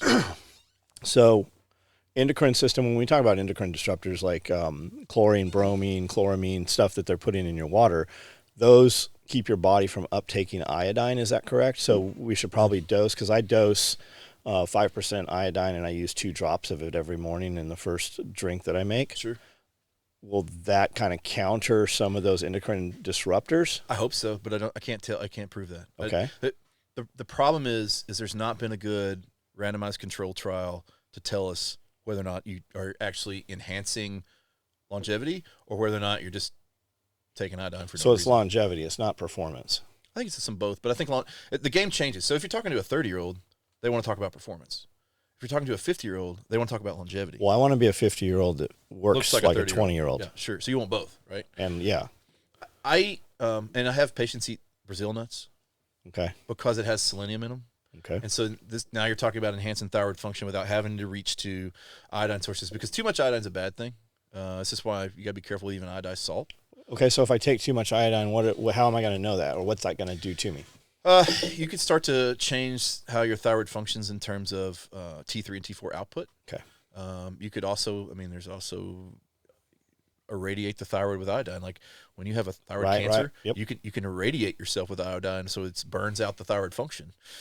So again, And then we're this stuck much isn't taking necessarily something. then you're tied to a pill forever. Okay. Right? Yeah, you don't want to do that. But you're not anywhere in that territory. I mean, I know you personally. I know what your numbers look like. You're not even close to that. But the average dude that I'm not monitoring, that's taking 2 drops of this company, and then he messes up and he goes, okay, 4 drops, or he makes it himself at home, and now he's getting 2 drops. It's like 20 of your drops. So something happened a couple years ago. Like you were able to get Lugol's iodine, Right. which was like a 10% Lugol solution. Yeah. And then they ban it, and COVID happened. something happened to meth. There was something going on with meth, so they know that. blocked all of that, and you were not able to buy it through the mail any longer. know that. So now it was a 5% solution, but whereas we used to be able to get, I can get a 60% iodine concentration. It's in this crazy like pharmaceutical jar with a cork stopper, and everything smells like iodine in the room. Stains everything. But yeah, something happened, and it was supposed to be with drug manufacturing of some sort. I didn't know that. I thought COVID may have changed all that. Where, there were guys not in this country recommending people do nasal like lavage of iodine solutions to try to prevent the reproduction of the virus. It seemed like almost anything oropharynx. worked. Yeah, I mean- Almost any. They were saying quinine was working and all kinds of I stuff. personally know an ENT guy that's he's a European guy, and he tells his patients to take like saline and dilute out iodine suspensions and get one of those baby ears things, and they put it in their oropharynx. Yeah. Interesting. So speaking of nasal inhalants, we had spoken in the past about Wolverine, which is TB500 and CJ. It's BPC 157 and TB500. I thought we were going to talk about Selenk or C-Max or something here. Okay. I don't know, but we're going to talk about that in a minute. I don't know what talked that about it is. before. It's like Russian stuff. I thought that's what nootropics. Wolverine was. Well, yeah, but Wolverine. What I'm talking about is nootropic. What you're talking about is TB500 and BPC 157. Oh, well, I want the other one too. Can't get it in this country easily. It's a Russian thing. Because it works. The Russians seem to think so. I thought you could get an Israeli version of it too. I don't know. Maybe. There's nothing you can't get eventually into this country. Like, it happens, but get it pharmaceutically sourced from somewhere you think is reputable is another question. So my question with that was going to be, so you can nasal inhale this. Is it not better to use an injectable version? You're going to absorb more of it injectably. I think that's the debatable part about testosterone topical versus injectable. It's a dosing response curve in that I know the dose to give you an injection, and I know the dose that I would give you intranasally, and I know the dose that I would put in a topical. Okay. And you just have to dose correct it. Like, Okay. Assuming that the molecule readily absorbs for whatever media you're putting in, I don't see a big difference. How come Brandel uses the same testosterone I use, way less of it, but he looks a lot better than I do? Well, that's there's where you get into bioindividuality and genetics and diet and exercise and stress management and sleep cycles and testosterone receptor sites. And why does Arnold have 5-inch wrists but looks the way he does, and I have 9-inch wrists? Hyperbaric chamber. Yeah, maybe. Yeah, I have some of those. I think that Brandel works here 1 day a week and then sleeps for 5 days. This is probably what's really going on. Nice. What's the finasteride, dude? He's got such it. good hair. Yeah, it's everywhere. So you don't think that, should I be looking at a thyroid type thing? Well, actually, when you stepped out for a break, Matt and I were talking about that based on the symptoms you had earlier. But that could be a thing. Yeah, What are my symptoms? fatigue.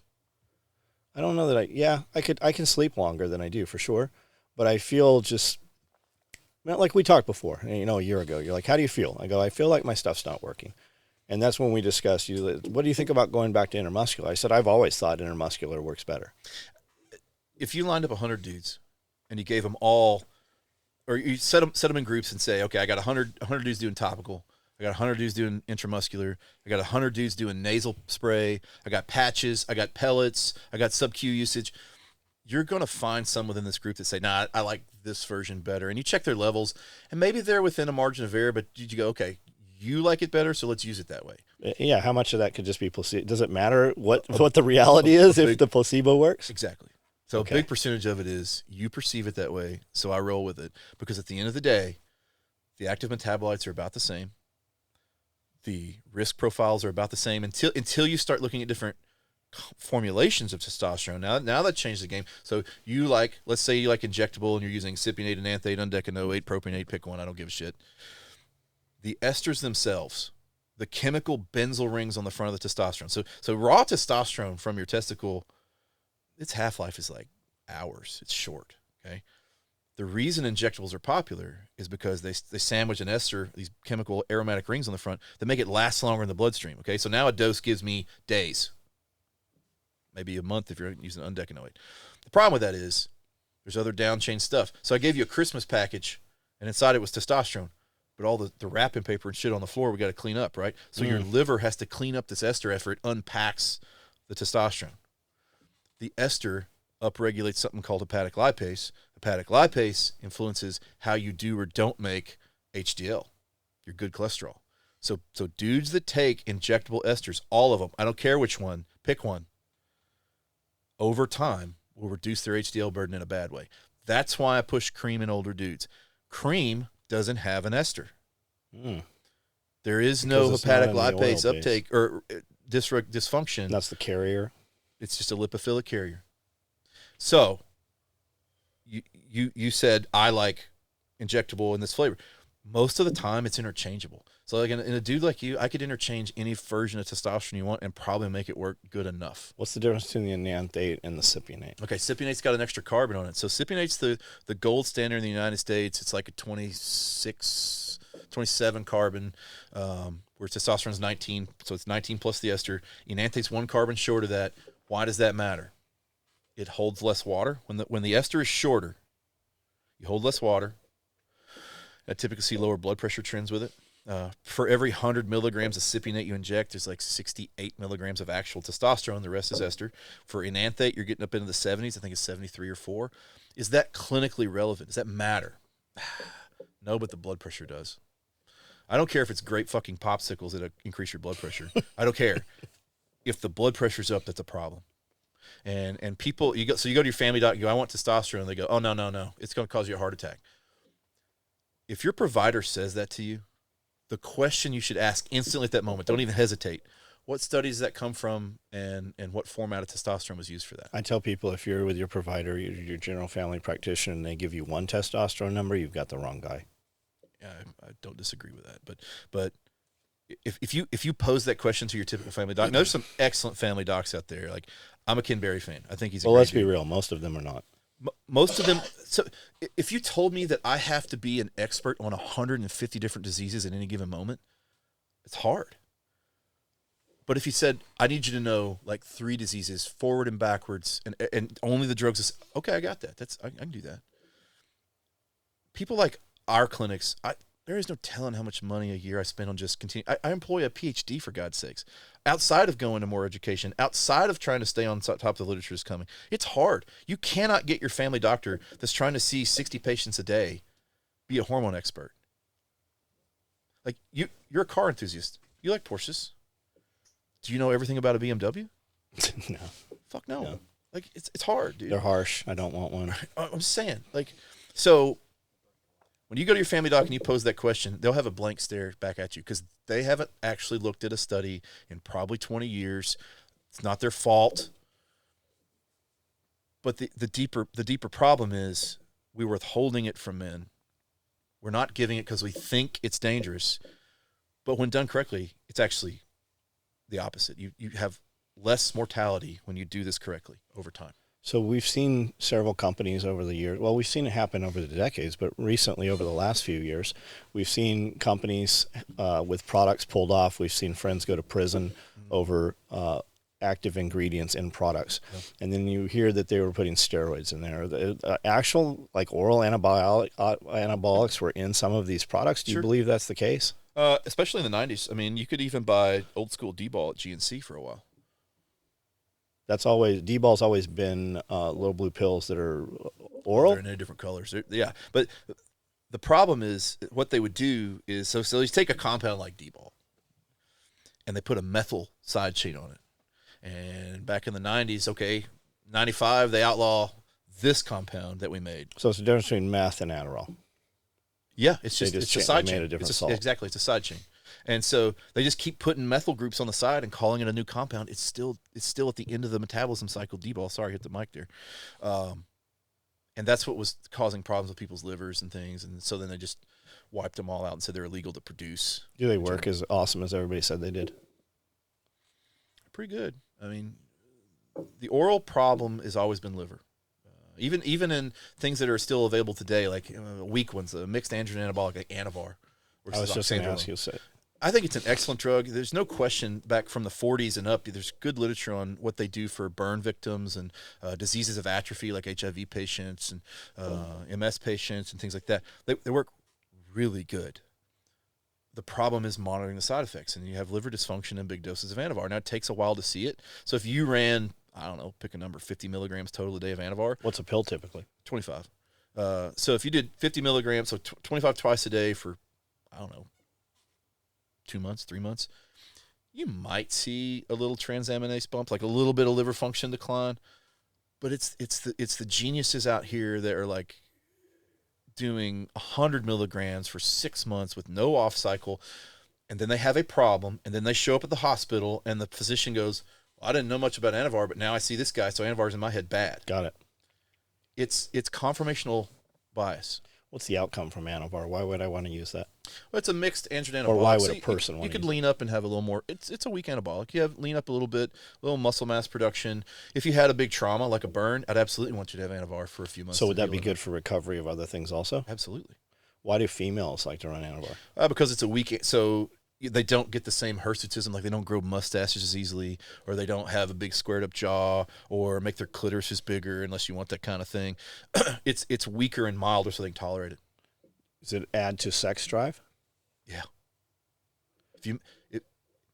I say that. If you take it long enough and you suppress your own hypothalamic tract, well, then everything sucks. But if you do it in small doses and small increments, you potentially could, yeah. So what do you know about neurotropics? Enough to be dangerous. I know that there's nothing on the American market that's magical. I do think that things like, well, you and I have talked about modafinil. Is it a nootropic? What defines nootropic? Like, how do you test cognitive function? Well, you have to set aside a bank of testing for a control group that has, is it memory? Is that the only element of measure? Is it function at the time? Like I can do more math without a calculator. So what does a nootropic mean? Like, what am I trying to enhance? Is it that I speak better, like public speaking? That has nothing to do with, memory's not necessarily the only part of that, right? It's hard to measure improvement. And there's nothing that I know of that does all cognitive enhancement without some negatives, like, you could have a stimulant increasing your heart rate. And by that metric, is amphetamine or nicotine or alcohol a nootropic? It's modafinil. Modafinil is an amphetamine, isn't it? No. It's not. No.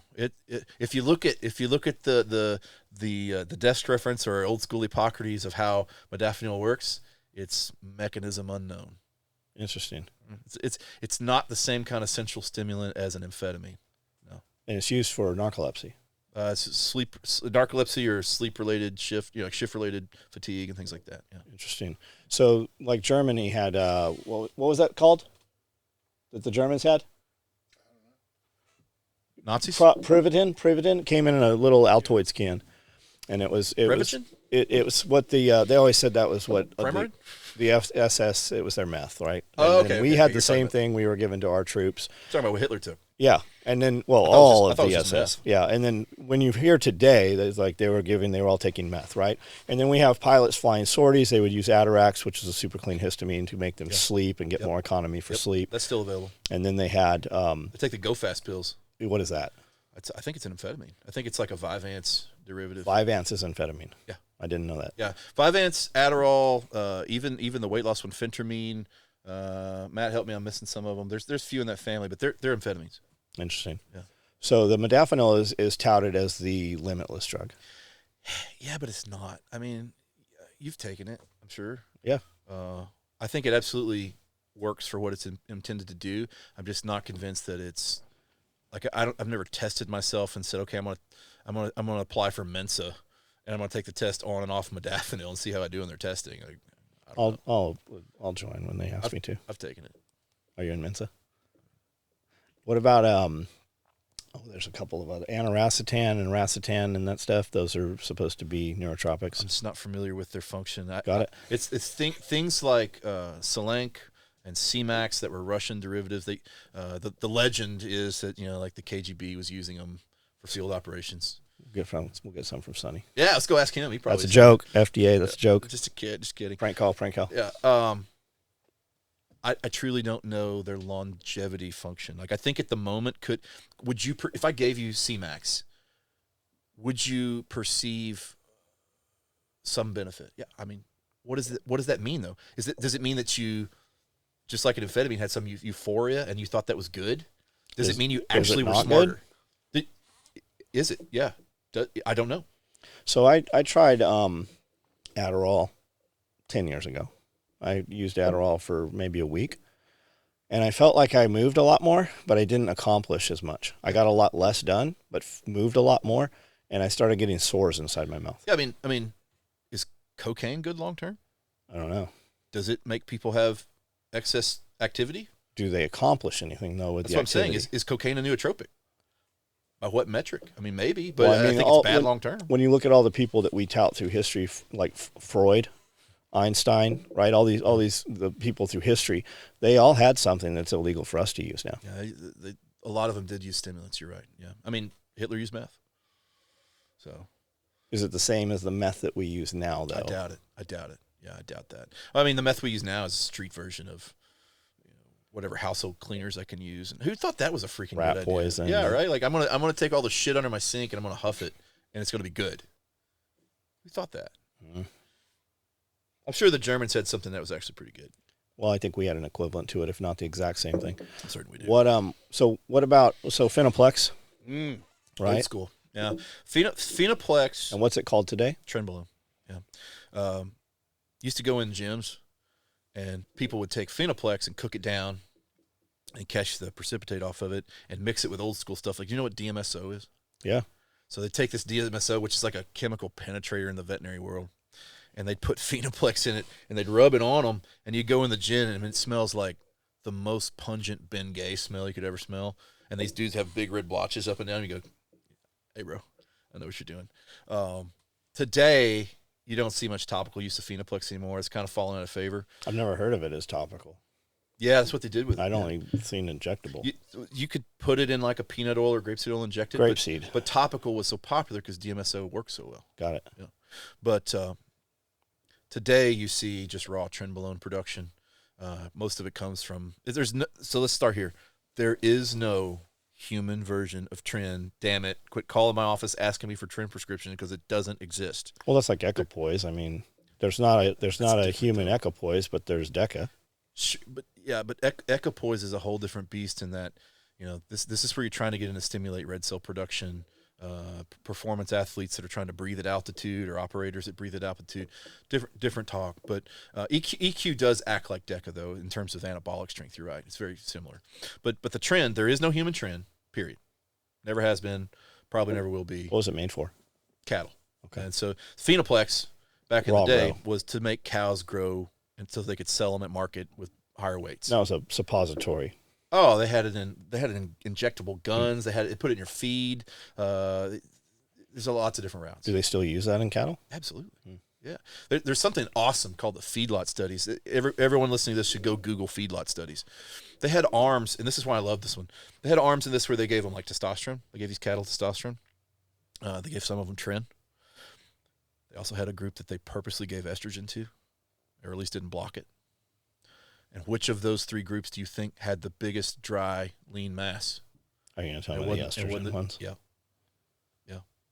So estrogen in big doses is anabolic. Ooh, that's a debatable freak. Somebody's gonna reply to this and They're say I'm an already asshole typing for that. right now. They're already typing right now. Like, you're an asshole. It's for a saying dude that. who you've never heard of. Oh, yeah, He has he's no like, this dude content on doesn't his know page, shit. and this Estrogen's is not his first anabolic. comment. Estrogen is anabolic in big doses based on the feedlot study. Fact check me. They had more dry, lean mass in that study with the estradiol group. Just saying. So why do you hear Tren all over short form content right now? Is that just because it's the word they know, like Anadrol used to be? Yeah. Tren is the gym rat bro science instant fix for genetics that you got shitty genetics and you can't grow muscle, you can take tren and grow muscle. Anyone. The problem is it's a transient elevation of, like, you suck a bunch of water in. These guys blow up. 6 weeks later, their 1 rep max goes up, 100 pounds, something crazy. A lot of injuries with that. Absolutely, that, because they don't have the tendinous infrastructure to accommodate this rapid change in press power. But at the end of the day, the reason that some of these anabolics, specifically tren, are destructive, first thing that happens, your blood pressure goes up. So, talking about a 25-year-old, can they tolerate a blood pressure of 2 over 100 for a while? Yeah. Is it healthy? No. Now give it to somebody older than you. Can you tolerate 200 over 100 for a year, 6 months, whatever the number is? It's a problem. You have a heart attack. So what does that do? Pressure? Yeah. You could break off pieces of plaque or have an aneurysm or higher velocity of blood moving over like a rippled effect. That's where you get platelet aggregation. And once it started hearing, you get a clot. So clot, stroke, heart attack, pick one. So that's the first thing it does. Don't they have a mesh thing they put in and they Greenfield filter. catch the... I think those are falling out of favor. They don't do those much anymore. That's kind of sorry. I thought I had this muted. I apologize. Do you need to take that? No, absolutely not. It's a telemarketer. It's some guy named Dave that wants to sell me an extended car warranty. We should call him. Yeah, right? We should put him on. Give his number to everybody out here. Yeah. So the first thing tren does bad is blood pressure. Okay. Second thing it does bad is it'll tank your HDL to single digits. Now we're making plaque at a faster scale. Okay, that's a problem. Third thing you get when you combine the bodybuilding world that also thinks they got to block their estrogen. Okay, now you're getting excess collagen deposition in the vessels themselves, particularly the left ventricle of the heart, and you're thickening the wall of this heart. And this is the dude that is 40 years old and has high-output cardiac failure and CHF and dies. Got it. Okay, so are anabolics bad? No. Are they bad when used inappropriately? Exponentially. Yeah. And tren, this is where you get into it's a cattle drug. It does weird things in humans, like you could literally have night sweats and cough bad enough to have a Mallory Weiss tear, where you tear the esophageal junction to your stomach and cough hard enough to do that. Tren metabolites can stay in the body for about 3 years. And so of the ones to use, that is not the one. Damn it. Stop doing that. Like, it's the one to not use. Sorry, I digress. No, that's cool. Got any questions? Go. HCG. Yeah. When mixed with testosterone. Okay. Does it raise? So if HCG alone raises testosterone in males, taken by itself, does testosterone added to that increase the overall testosterone throughout the body? That's a good question. Repeat the question. So the question is from the audience here is, does taking testosterone combined with HCG raise testosterone higher than just testosterone by itself taking would be? Depends on the dose. Okay, so the reason that you lose testicle function when you take testosterone, you shut down the pituitary axis. So one of the big feedback loops to your brain of how much testosterone is being made is estrogen. So when you make testosterone, and like say a third of it gets aromatized to estradiol, maybe a little more than that, depending on genetics. Your brain sees that estrogen level and goes, okay, cool, I'm going to slow down production. So it lowers luteinizing hormone and follicle stimulating hormone. They go down. And the testicle responds to that like a gas pedal. So the lower the FSH and LH, particularly LH on this discussion, the less testicle output you have. HCG pretends to be luteinizing hormone. It's an analog of luteinizing hormone. So when I inject it in John's testicles go, okay, cool, there's luteinizing hormone. We're going to do work. We're going to make sperm. We're going to make testosterone. There's a threshold here. And testosterone, especially in injectable form with a long half-life, tends to keep luteinizing hormone suppressed for long periods of time. Unless you come over the top of that cutoff, like there's a threshold with an HCG dose. So, for example, if I gave you 250 IUs once or twice a week of HCG, it makes tiny bumps of luteinizing hormone in your testicle happen because it's an analog. But will it ever come over the top of that dose in production? Probably not. But you get up in like 2, 3, 4, 10,000 IU. Yeah, I think you could have a stacking effect like you're saying. But otherwise, it's probably minimal. Really, the goal of HCG in that setting is mostly fertility, not testosterone production.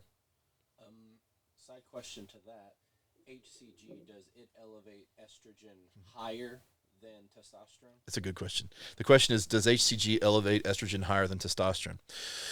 It seems to. Inside the testicle, you have what's called intratesticular testosterone. There's separate binding proteins in the testicles called androgen binding protein. There's a structure called megalin in the testicle that has to do with transcription of testosterone. It does seem that in a male, you have more percent estradiol in terms of testosterone estrogen ratio when you use HCG, and I don't know the exact mechanism why, other than you are massively increasing intratesticular testosterone as opposed to just peripheral testosterone that I inject into John. And that probably has a role either affecting aromatase in some way. I don't know the mechanism. I'm saying I do see it clinically. Another interesting thing is in the presence of androgens, sex hormone binding globulin decreases. In the presence of estrogens, it increases. Intratesticular testosterone and its mechanism of release also affects binding globulin. So you may be seeing some interplay with binding proteins here that affect androgens with a higher affinity than they do the estrogen. So did you make more estrogen, or is it just relatively higher because I have less free testosterone? I don't know. So the other thing I was going to ask with that was SHBG. What would you consider the lowest number that is good and highest number? What's that mid-range you want to be in? So the question is, what's a good number for sex hormone binding globulin or SHBG? I don't know. And here's why. I don't think that SHBG is the culprit to be good or bad. At baseline levels, so before you take TRT, I think SHBG is an interesting biomarker because we know that low baseline SHBG correlates with insulin resistance. So the opposite of that would be high baseline SHBG correlates with lean, right? Like non-insulin resistance. But that also would reflexively mean that there's more estrogens, right? Because I said androgens lower SHBG. But now when I put you on testosterone, SHBG comes down. I don't know that there's a number that's good or bad post testosterone usage.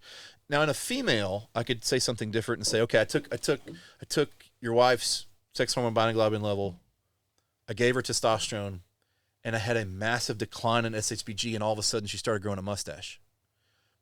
That's when I might use SHBG as a tool to say there's good or bad here. But in a dude, post using testosterone, I don't know a number that I care about.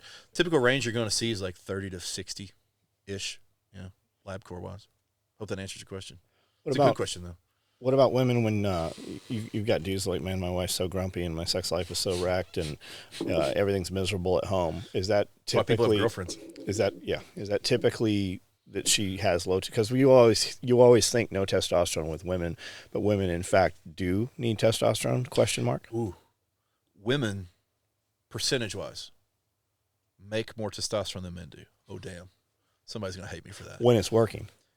It's just in the ovary itself, before it ever exits, gets converted to estradiol. So they make plenty of testosterone, and it absolutely affects their sex drive and bone density and muscle mass and things like that. I think the age group is dependent here. So if you're talking about a premenopausal 35-year-old, giving a little bit of testosterone can up sex drive. If you're talking about postmenopause, so now we're talking about a 55, 60, 70-year-old, I think the hormones have to be in concert. You can't just blindly give them only testosterone and expect a good outcome, because now they have non-functioning ovaries. They may have had a subtotal hysterectomy. They don't even have the the progesterone processing power they had. I think they need all three: progesterone, estrogen, testosterone. But in a younger female, you get up sex drive with just testosterone alone. And I do think that plays into mood, plays into sleep, just like in a dude, plays into their muscle mass. They just need it peripherally in about increments of like a 15th of what a dude would need. Creates energy. I'm willing to say absolutely yes. Yeah, definitely perceived not only better recovery, but more energy. And is it due to better sleep? Is it due to just the testosterone? So I think it's a combination of all that. But yes, more energy for sure. So with you saying that a lot of women produce more testosterone than men, on the heels of that, we've had a lot of our guys come in, young men, and we start having that conversation. Just they know what we're doing, so they ask that conversation. We get them tested, and we find that a lot of these young men have lower testosterone than even like 17-year-old girls. Right? Yeah, we've seen those numbers, real numbers on people we know. Yeah. What do you think is causing that? Oh man. Well, okay. So young men. So I'm talking, when I say young men, I mean teenagers out to say 20. Yeah, I was going to say 25. 25 is a north example where I'm saying, but younger men, teenager men, they sometimes do have lower testosterone values naturally. Is And that sometimes have to hit their growth curve yet. okay? That's part of it. But I do think where you're pointing me is You don't think it's poor genetics? that's generational. a piece, but I think where you're pointing us is with endocrine disruptors. So this is, the frogs are gay, birth control on the water table, Clown food. microplastics. Say again? Clown food. They're handing you food through a hole in the wall, Yeah. and now it's all canola and rapeseed oil and Yeah. So you go back to the 1940s, and look at, or the 1950s, and look at average testosterone in males aged 25 to 40. It was in the 700s. Today it's in the 400s. How do we lose 300 points in the same age group of dudes? We have less labor-intensive jobs. We sit on our ass in an office like I do. We eat dog shit. We're eating convenience food, like you said. We're drinking everything out of plastics. We know microplastics are endocrine disruptors. Show me how you get away from plastic. You can't. Like you could. Me and you both use. I use the ProPure. You use the Big Berkey. Same language. Everything you touch outside your home, though. What are you drinking out of right there? well, I think you're picking a lot of it up. People, it's not even on your radar, right? We hear receipts, all these receipts, right? So now we've done away with receipts, paperless. Your toilet paper is passing right straight into you.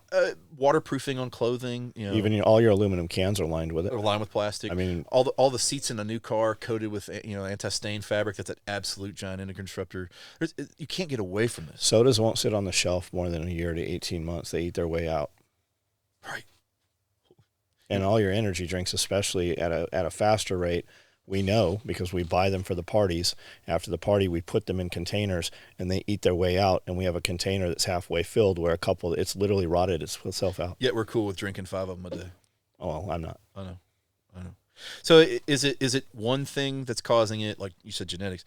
I think it's a combination of higher carb diets, less labor intensive life, endocrine disruptors in the environment, and then maybe deeper than that. Maybe we're inducing some of it with the vaccines to cause any problems. I'm not going to be a conspiracy. I'm not going to get into that. We're already. This probably isn't going to. They're going to pull it from YouTube already. Sorry. You say whatever you want. Okay. I feel like We killed this in the first 10 minutes. I feel like Anthony G.J. has a good book you should go pick up. It's called Estrogeneration. He's an acquaintance of our PhD guy. And this dude goes around to water tables around the country surveying water tables for like literal estrogen and birth control. And they're exponentially higher today than they were. And why does that matter? So women take birth control, pee it out back into the water table, river, reverse not coming osmosis through the doesn't necessarily filters. catch it, right?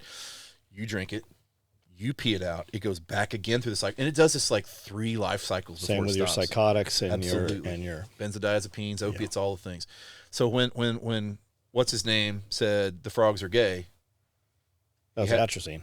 he had a point. Yeah. Well, they are. They were self-changing morphine hermaphrodite. Yeah. He wasn't making shit up. That's right. No. And if you, name a few things that he said that were wrong. You might find 1, 2, maybe 3. I mean, the thing he paid a bunch of money for maybe was a questionable statement, but The fact that there was no trial. yeah. Well, yeah, absolutely that too. Yeah. But I quite often go, oh snap, he's right again. Yeah, you better listen to him. Yeah. He has some good points. So I ask attorneys all the time, what's the one thing you would tell a client before you have to have him as a client? What recommendation would you give? And he always says, keep your mouth shut. Yeah, right. Don't talk to them. They're going. You're always going to incriminate yourself more. What would you tell a client, a future client that's not your client, or you could just tell a generation of young men right now? What advice would you give them? You can go 3, 10, 1, whatever. I think the biggest thing we could do, and I'm guilty of it as anyone else, is eat less dog shit and lift more weights Muscle density. and take less drugs. What do you mean take less drugs? Anything? Avoid statins. Maybe not take testosterone until you truly need it. Do I think a 15-year-old needs to be on testosterone? Probably not. Unless there's an absolute obvious reason, like he's had, testicle trauma and can't produce. That's a different talk. Do you see marijuana, for instance? Do you think it has more benefit or more detriment? Compared to what? Opiates? Yeah, I think it's beneficial compared to opiates. Well, I mean, as opposed to using it or not using it at all.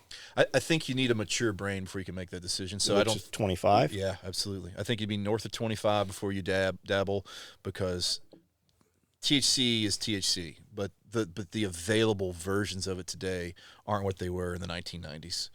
There's getting super potent things, probably getting some contaminants inside of that. I don't think 18-year-olds ought to be smoking a pound of weed a day by any. So now stretch of versus imagination. smoking, what do you think about CBDs and oral, taking it in orally? I don't know. I think this is where you're getting into gut receptor activation versus inhaling it versus whatever format. I think it looks like the edible version of THC is probably better than smoking it. But in terms of topical, I don't know. Why is there not an injectable version of it? I don't know. Maybe half-life. I don't know. What about using it as a, like, I want a light switch, right? So everybody always says CBD. I'm like, when I want to be able to take something and 15 minutes later, it's knocking me out. I'm going to go to sleep, and I want economy of sleep, right? I want to sleep 10 hours in a 4-hour period. And every time I say that, especially weed guys, they're like, oh, you need CBD, you need this. What about CBD with the THC? Right. You're talking about the combinations of the different terpene families. Yeah, I am not the guru for this. I wish I was. But what I'd say is it looks like to me that there are receptors for separate items within. Well, we know that we have family. receptors for cannabinoids. Absolutely. Cannabinoids. That's right. Why are they there? Mhm. I don't know. I don't know. But they have a role. And I would say that raw THC, just to get some sort of euphoric high, is totally separate in concept from I'm using another terpene family like in the CBD product just for sleep aid. I think you're talking about apples and oranges. And pain. And pain. Yeah. But if you ask me the question, are they healthy or better? Hell yeah, compared to opiates. Hell yeah, compared to benzodiazepines. But do they still have some negative? Yeah, I think they have some negatives too. And what do you think the negatives are? There's evidence of psychosis in young people that have used big doses. What's the definition of psychosis? Ooh, that's a good question. Probably measurable aberrant behavior in comparison to baseline affects of normal people. What does normal mean? I'm sure there's like testing banks for this to try to accommodate, like, do you think it's okay to stab people in the street? Well, Do you think it's okay to shit in your hand and throw it at someone? Depends who it is. It's like social morality, moral compass, social norms kind of thing. I understand. I think it's where we're going. I don't know what the actual somebody look up the actual definition of psychosis. I'm not trying to stump you. I really want Is to this a fucking know. gotcha question? No. What do you think about like PRP and gene therapy and stuff like that? So the commercialization of medicine has ruined some of this. So when you pay me to do a job in medicine, does the person doing the job market it in a way that it just makes them more money? So you want PRP because your knee hurts. And I said, okay, cool. I'm going to take some fat cells and I'm going to take some of your blood and I'm going to spin it in centrifuge and I'm going to concentrate all the good shit and magically filter out all the bad shit. And I'm going to inject it in your joint. You're going to not hurt. It's going to regenerate your joint. That is horse shit. I feel like it's kind of, you ever had a gypsy show up? It's like, hey, we have this asphalt, and for $2,500, we'll put this asphalt down. And as soon as they're done, they're like, hey, we had some more asphalt. For another $5,000, we'll do 4 times as much, right? Because I always hear PRP, they're like, we're going to put these billion cells in. Yeah. And then they're like, but for another $1,000, we'll put 8 $2 billion. Yeah, right. So this is the commercialization problem where I think people are just trying to make profit on some things. Does PRP or stem cell therapy have a role? Oh, yeah. Yeah, I think so. Where did you get it? Where did it come from? Is it mesenchymal? Are they pluripotential truly? Is it just your autologous cells and they're kind of halfway dead anyway? Isn't the better stuff not coming from your own body? Correct. That's why you go to Panama. Because I saw the interview with who's Braveheart, Yeah. and he swears that it saved his father's life. Yeah, there's a lot of evidence that you can reverse some disease processes by putting like placental driven cells in here, and there are studies ongoing that I have personally seen data from that they grow pieces of ears and they grow livers and they're going to put them in people. You know? But doing it onshore in this country is not happening at this point. It may in the future, like whenever Big Pharma decides they can profit from it. If you go to Tijuana right now, or you mentioned Panama, in Tijuana there's an excellent company that will come get you in San Diego in an armored limousine, and take you to their clinic, and you get the treatment, and you come back to San Diego for the night. And that's for stem cell therapy? Yeah. They also do ibogaine there. What is ibogaine? That's the thing that makes you not have opiate withdrawal or alcohol withdrawal or anything like that. I know a lot of people go there for cosmetic surgery, Sure. dental, Hair, all kinds dental. of stuff. Yeah, you go to Mexico and you can get hair transplant for like $5,000 total. In this country, it's about $5,000 a pop, and you need like 5 surgeries, to do that many follicle transplants. You can do $5,000 total in Mexico or Turkey. And that it's so crazy here in the United States just because insurance is involved. What do you think that is? Yeah, it's that, and it's the medical malpractice part where, if I'm operating in Mexico, Gotcha. you're not going to sue me. Gotcha. If we do something here, and even if it's not my fault, you likely could sue me and win. Got it. That kind of thing. Is there anything you think should be added to this? Pause it. Let me think about it. All I right. love that. We're going to do a few We're back. myths. Yeah, let's do some myths. So in my clinics, I hear these every day. I'm the one that gives them to you. Yeah, a lot of times you are. Is testosterone permanent? That's the question I get. No. Like, you can wean off and have a function of your own. Even in the bodybuilding crowd, I've never seen a 0. Your adrenal glands still make some testosterone. So it is not permanent. Is it causing prostate cancer? We've already covered that. No, I don't think so. Can you have a kid on testosterone? Yeah, my own brother fathered 3. Somebody's knocking. Come in. Come in. So, yeah, my own brother fathered 3 children on testosterone, and so did I. Do men have a reduced sperm count while they're on? Typically, yeah. But is it always enough to suppress it to 0? No. Yeah, you shouldn't use it as birth control. You should not use it to birth control because it is not a good, reliable one. Does testosterone cause roid rage? I hear that all the time, too. That's the thing. I can tell you that If you're an asshole, if you are a 200-pound asshole and you take testosterone, now you're a 210-pound asshole. You were an asshole to start with. Could you use bodybuilder dosings of things and freak out? Yep. Have I ever seen it on physiologic TRT? So, like, I'm giving you a dose to get you to what's considered the high end normal. Never seen it. Never seen it. I've seen it with bodybuilder drugs, anabolics. Another one I hear all the time is, do I have to donate blood? I love this one. There's evidence that taking testosterone and raising your red blood cell count is a performance enhancer. So you talked about raising the red blood cell count. You're going to raise it. So talk to the Tour de France guys and ask them if they want more blood or not while they're competing. There's a cutoff of good, somewhere around 20% above your baseline. So let's say John's hemoglobin hematocrit's like 16 and 45. Is that why they were adding blood? I thought it's because they had fresher oxygen in it. Well, it carries more oxygen. So when you got more stuff to carry oxygen, you breathe better, or endurance is better. So 20% above John's baseline of hemoglobin or hematocrit is where you start to have a viscosity change of the blood enough to matter. So now it's getting literally thicker, and each pump of the heart is harder. So would I tell someone to donate if they get above the 20% mark and they have hypertension with it? Hell yeah. Isn't that some of my blood pressure? Could be. Yeah, could be. Because we've only drawn blood once, where I sat there, you guys pulled out. Yeah, it could definitely be one thing that's a factor. Let's not ignore the caffeine use and all the other shit. But that's a factor. But would I tell someone that they have to donate if they're, a 1/10 of a point over the cutoff of traditional H&H, like 18.1, and they have a normal blood pressure and they have no other side effects? I don't think that's the guidelines about that only come from treating diseases. The guidelines about donating blood on testosterone come from a data set from the 70s about treating people with hemochromatosis and polycythemia vera. They did not study treating testosterone patients with blood dumping to say there's an improvement or not at that time.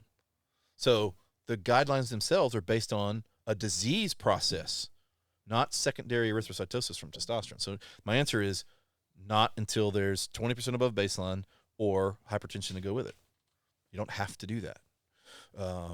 But your family doc is going to freak out and say donate at 1/10 of a point over, no matter what. There you go. Other myths that you hear? Anything else?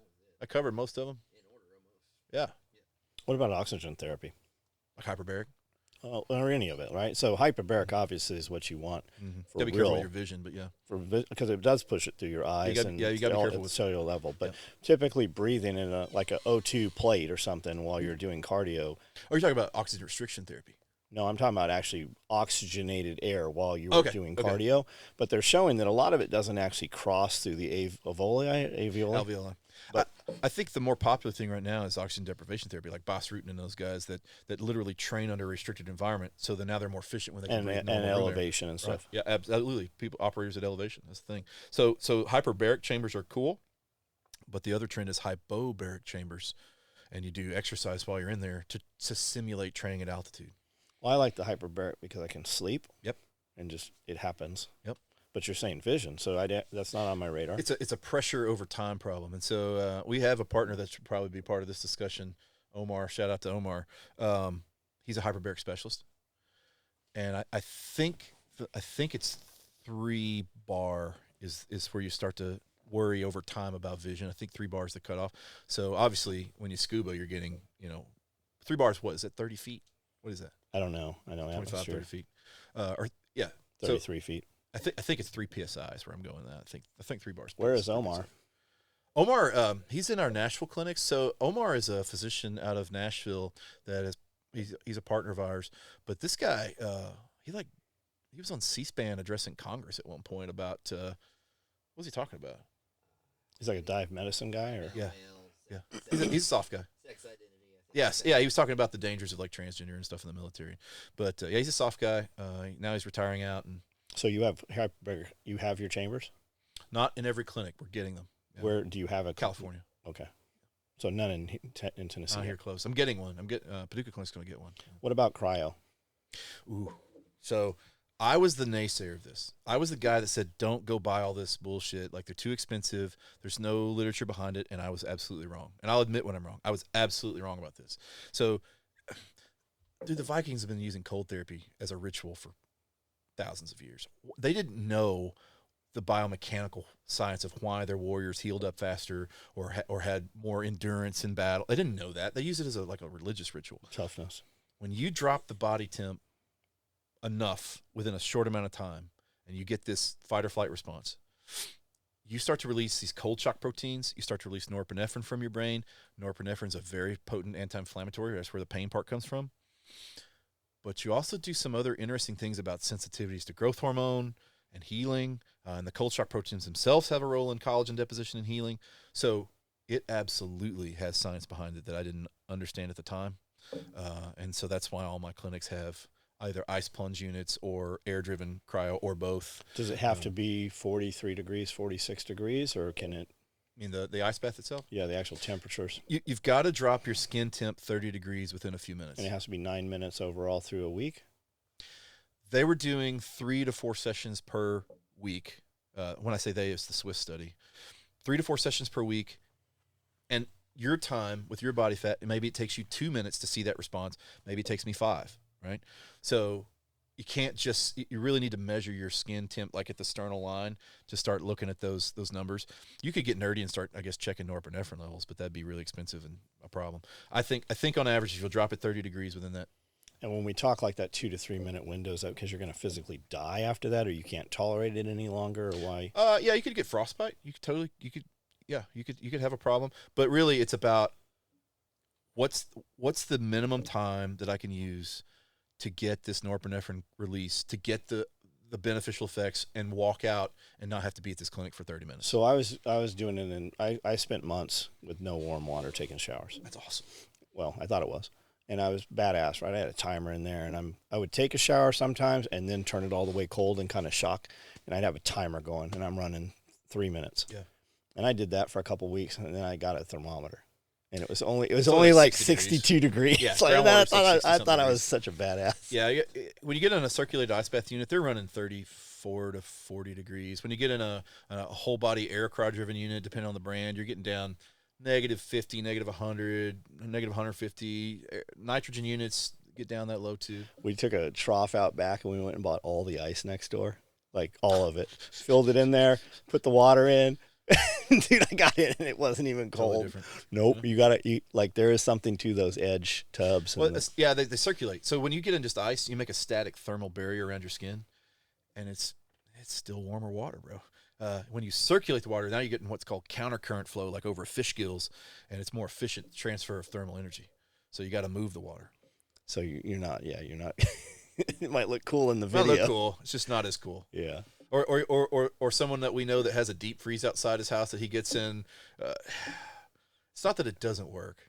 It's just not as good as actually circulating the water. Yeah, you got to spend the $7,000. You got to spend the money. Just get the unit. Yeah. You can make one. I thought about having one made into an existing bathtub to not remodel the bathroom, and basically you just put a chiller pump on there and let it circulate the water. You could do that. Yeah. There's There's whole $2 or $3 grand. There's whole Instagram pages Absolutely. about that. They can do that. Yeah. But then they don't have the cool visible, and you can't leave it running. So you got to fill it up every time. But What about going from cold to hot? Immediately that's what the Swiss in?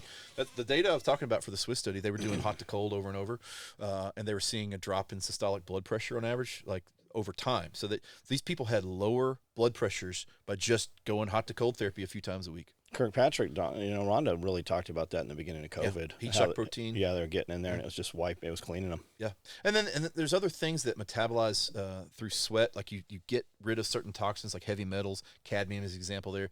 You don't clear it in urine efficiently. So if you get exposed to some liquid product, like we were talking about vaping products, who the hell knows what you're inhaling? And you don't necessarily efficiently piss that out. Sweating is an excellent way to get rid of heavy metals. So that's why infrared saunas and things like that have become really popular. Do you think it needs to be infrared? Do you think there's a difference between infrared and, for instance, the steam ones? I do, but some of it may be just what you can tolerate. So a steam sauna, you're going to get up in the 160, 170. Rogan, those guys crank it to like 180, 190. You can only tolerate that for so much time, even though you may love the torture. When you get down in the infrared zone, if you get full spectrum, 130, 140 degrees, it's a tolerable thing, and you still get plenty of sweat going. Then you get nerdy and say, okay, what does that near infrared also do separately of just the heat itself? And then you start looking at the data on like red light therapies and things like that that truly play into, again, collagen deposition and the perception of wrinkles and all that stuff. I have a worker that, we won't say any names, but let's say she has some significant like post-surgical scarring, and using red light therapy, I think she was doing 15-minute sessions like 3 or 4 days a week. It took a few months, but her before and after pictures are remarkably improved in terms of scar burden. And I would have kind of been the guy that bet against that. Like I would have probably said, nah, it's hocus pocus. It's showing It hair really growth, too. Yeah, absolutely. They use it on the scalp for hair growth. They're using it on the testicles to try to raise testosterone. It's pretty interesting. So I have a Canadian Birch IR sauna. Yeah. And then you showed me that Mito red light panel. Yeah, the Modelites. So I bought one. Nice. It's got Did you the get the big one? multi-spectrum. No, I got the desktop one like Sure, you sure, had, sure. but it's the multi-spectrum. It's great. But I think I will add them because I target it right now. Like if I have something that's sore, I'll put it on. And when I did use it on the shoulder, I don't know if it was imaginary or not, but it did seem to actually help. Interesting. Like if I have I'll put it real close and I'll just sit here and I'll just run it a couple times while I'm, doing emails or whatever. And it does seem to help. That's interesting. And I think the whole body ones are better though. Absolutely. If I could go and stand in a room, and then how much damage is it doing if you get it in the eyes? So that's the thing. It's supposedly not a lot. Like actually, Because they give you the cups with it. I have people purposely not using those. Okay. I don't use them. Yeah, I don't use them. I either. try not to look at it. Though. Since you've been in my office, we changed the layout up, and we took that same panel system and we essentially affixed it to a rolling platform, so you could lay on this table on your back or your belly and have the panels shooting over you like a tanning bed. And Yeah, I think they're so expensive though. I know, but it works good. And I think I'm gonna implement that. In Yeah, all I've clinics. seen they have a whole. It's like Yeah. $65,000 or I something. know. I mean, it is what it is. Cool. Bring it over here once a week. Just come to my office and hang out. We'll drink coffee. I'll hang out. I'm starting a podcast at my office. I want you to use my first I would guest. love to. That'd be awesome. This is the only hang. It- This is actually, hang out right It's here. Me and the PhD are doing it, so you get Love to it. hang out with him. He's a freak. I don't know what the hell I'd have to add to it, but Well, I'd he's a love seer to. guy, so you'd have plenty to add to it. He would have a great talk. I mean, it's awesome. He's a good dude Badass. too. Badass. Yeah, he was telling me about open water survival and how he'd never want to do that again. Fuck no. They put these guys in dog cages Not surprising. for like weeks. Yep. Holy shit! I don't. Yep. I would tap. I mean, what do you like when you go through that? What are you like, an E3 or something? ET? I don't have a fucking clue. I didn't would- go through it. Like, are you cool with being in a dog crate for a couple weeks for like $20,000 a year? I mean, no. Answer's no. I Well, tap, they I'm own out. you. You don't get a choice. Right, I guess. Well, they can tap. I guess you're out of the Yeah. program though. So where would people find you? Sure. So www.optimizeyoucenters.com is our kind of our mother landing page. So And what- on that, you'll see all our locations. We're spread out from Fort Bragg to San Diego. What's OptimizeYouNow.com? Same thing. Okay. We own both. But Optimize You Centers encompasses all the clinics. Optimize You Now, I think it now has the same landing page, but Centers is kind of our branded, like, let's push that.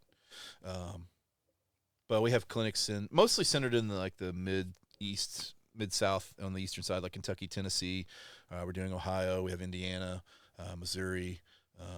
Again, we're spreading out to North Carolina. We have Florida, building in Arizona, already got in California, already have Portland, Oregon. So literally, there's a me within not a crazy drive from you unless you're in like Alaska or Maine. Now, what if they're not in your state? So this is where you get gray. So COVID did some good things. COVID Telehealth. opened up the telehealth market a little bit. The problem is testosterone's a controlled drug, and you have to be very cautious about various state laws of providing a controlled drug to someone that's not in the same state you have a license in. What we're working towards is having all 50 state licenses, but that still doesn't always accommodate each state. So to answer your question, most of the time I tell people to at least once a year they physically have to be in one of our clinics. There are certain states that allow you to say, okay, you go to your family doc or your urgent care and you send me a physical exam form, and then I can treat you if I have a license in that state without actually meeting you that time. I still have to have the state license. So the easiest thing is just come see me once a year, and then we'll manage it remotely from there. You'll have an amazing conversation. I think so. Like for people listening, like you're like, I don't know if I have time, or like you should make the time. It'll change your life. I think so. And you're gonna have an amazing conversation, and you're gonna walk away, almost like you're gonna walk away with a lot more energy. I appreciate that. Like you do make me better. Thank you. Like you can ask these guys. Like I don't go fucking sit in anybody's office for an hour, much less 3 hours. We always have a great talk. Yeah, I never do. I don't go anywhere. That's awesome. I'm the only one. I spend Write weeks. that down. I spend weeks and don't leave the property. Wow. Yeah. Awesome. No, you do make me better. I feel like the system is stacked against us. Well, you know the system's stacked against you. And I feel like All of us. all of us. Does Big Pharma want you to be healthy? No, they want you sick so they can sell you multiple. Well, just the fact that a doctor, when they prescribe a drug, they don't make any money prescribing one drug on the insurance program, right? They have to prescribe two, and at two, they get paid for a little bit for the number one. 3 is the magic number. When they prescribe 3, they make more on the second and the first also, right? That's a fucking problem, right? It's the commercialization of medicine. Dr. Berry wrote a book called Lies Your Doctor Told You, Yeah. and he speaks about this, right? How come the non-insurance cost for an MRI is $900, right? But the first thing they do when you walk in an emergency room is your say, insurance card? do you have insurance, right? As soon as you disclose that they have insurance, you cannot discuss a cash price, and it is $6,000. Yeah. Why? Yeah. That's a fucking problem for a product with zero consumable. Well, I mean, I think insurance is the biggest legal pyramid scheme that exists. And furthermore, who's the guy? Is it Wild Health, or I forget the guy that said this, but beautiful quote. Your car insurance, you need it for catastrophe, right? In some states, legally required. Well, you legally have to have it. Yeah. So, but does it cover your oil changes and your tires and gasoline? No, it's for catastrophe. So I don't think that the health insurance system as it exists can really support its own weight. And I think that the reality that also COVID probably set in for people is there's some onus on you and some onus on me and you and everybody in here to Preventative maintenance. So I'm going to pay a premium to get the things that I know I need, and not just say, well, if it's not covered under my health care, I can't have it. That's not a really good way to look at this, similar to the car insurance argument. And I mean, when we look at, so all these guys that have health, right? When we look at cancers, right? Chemotherapy is a fucking poison. It's plant-based poison. Right? So when you look at very wealthy people, they don't use chemotherapy in the United States. They get medical treatment in Switzerland. Love this. Right? Quite often, VIPs go out of this country for... Right. And we hear how great Canadian healthcare is, but the guys with money come here for procedures. Some of it's the workup time. So if you're on the Great Britain dime of I need an MRI, you might wait a year. That's crazy. But when you're talking about unlocking certain treatments that aren't approved for use here, correct. Now Yes, that's why we're in Panama or Yep. Tijuana. Yeah, On the other hand, Canada, when you have a joint injury, the first thing they do is give you DECA that's awesome. I didn't know that. in the military, Wow. but we can't touch it. But it's a no here. Yeah, it's still approved for use here. For who? People with joint pain, it's still technically approved. But I have joint pain. The problem is the Endocrinology Society says you shouldn't ever combine a simple androgen with an anabolic. So they don't want you ever taking testosterone and DECA at the same time. So I could take DECA without testosterone? Technically, for short periods of time for joint pain, you could. Interesting. Yeah. But I think it's, again, we've talked about, anabolics can be destructive, but they would absolutely help your joint pain. It doesn't fix it, though. It masks it. Right. And It's then not rebuilding And a then new you joint. feel good, so you lift heavy and you do more damage and don't realize you've done the Here damage. we go again. Yeah, right. Yeah. Shoulder injury, right? So you get a shot and you feel good for 3 months, 6 months, 1 year, 5 years. So I me don't know. feeling good right now, do you think that's masking the problem? Yeah. You don't think the problem's gone away? No. I think if you had some inflammatory stuff there, we certainly squelched that, right? You feel it when you Right. did that. I think I had a tear or something. A micro tear certainly could, but now go out and let's all do incline press for 2 hours, or eventually you'll hurt again. I heard so many people have had like shoulder surgeries. Yeah. Does it fix the problem, or does it create a ton more problems? Ooh, it depends on the kind of Same shoulder with like surgery. knees, right? You hear guys all the time, I had my knee worked on, and then it's amplified other problems. So there's a couple dudes in this room that are ortho guys, and the old joke in ortho is the knee scope is a bridge to another knee scope, right? I mean, A lot of When you- people when you would say track that that about scope a through that- chiropractor. you create literal tracks in the tissue when you push the scope through it. I mean, you're creating another problem before you even start fixing the other one. Well, dude, I could do this for hours. Dude, I could too. We can talk about anything you want. I love this. Got anything else that they should know? I think we covered it, Dad. Okay. I love this. Thank you for having me. Absolutely. I would be honored, seriously, if you would be the absolute first guest we ever have on my podcast. I'll do it. We're doing it then. Okay. We already have the setup. We got everything ready to go, so we'll pick up a time and you come over. You just tell me. And you I'll can do play it. on my red light. You can put your balls on my red light. Put your balls on there. Thank you, man. Thank you. Always a pleasure. All right.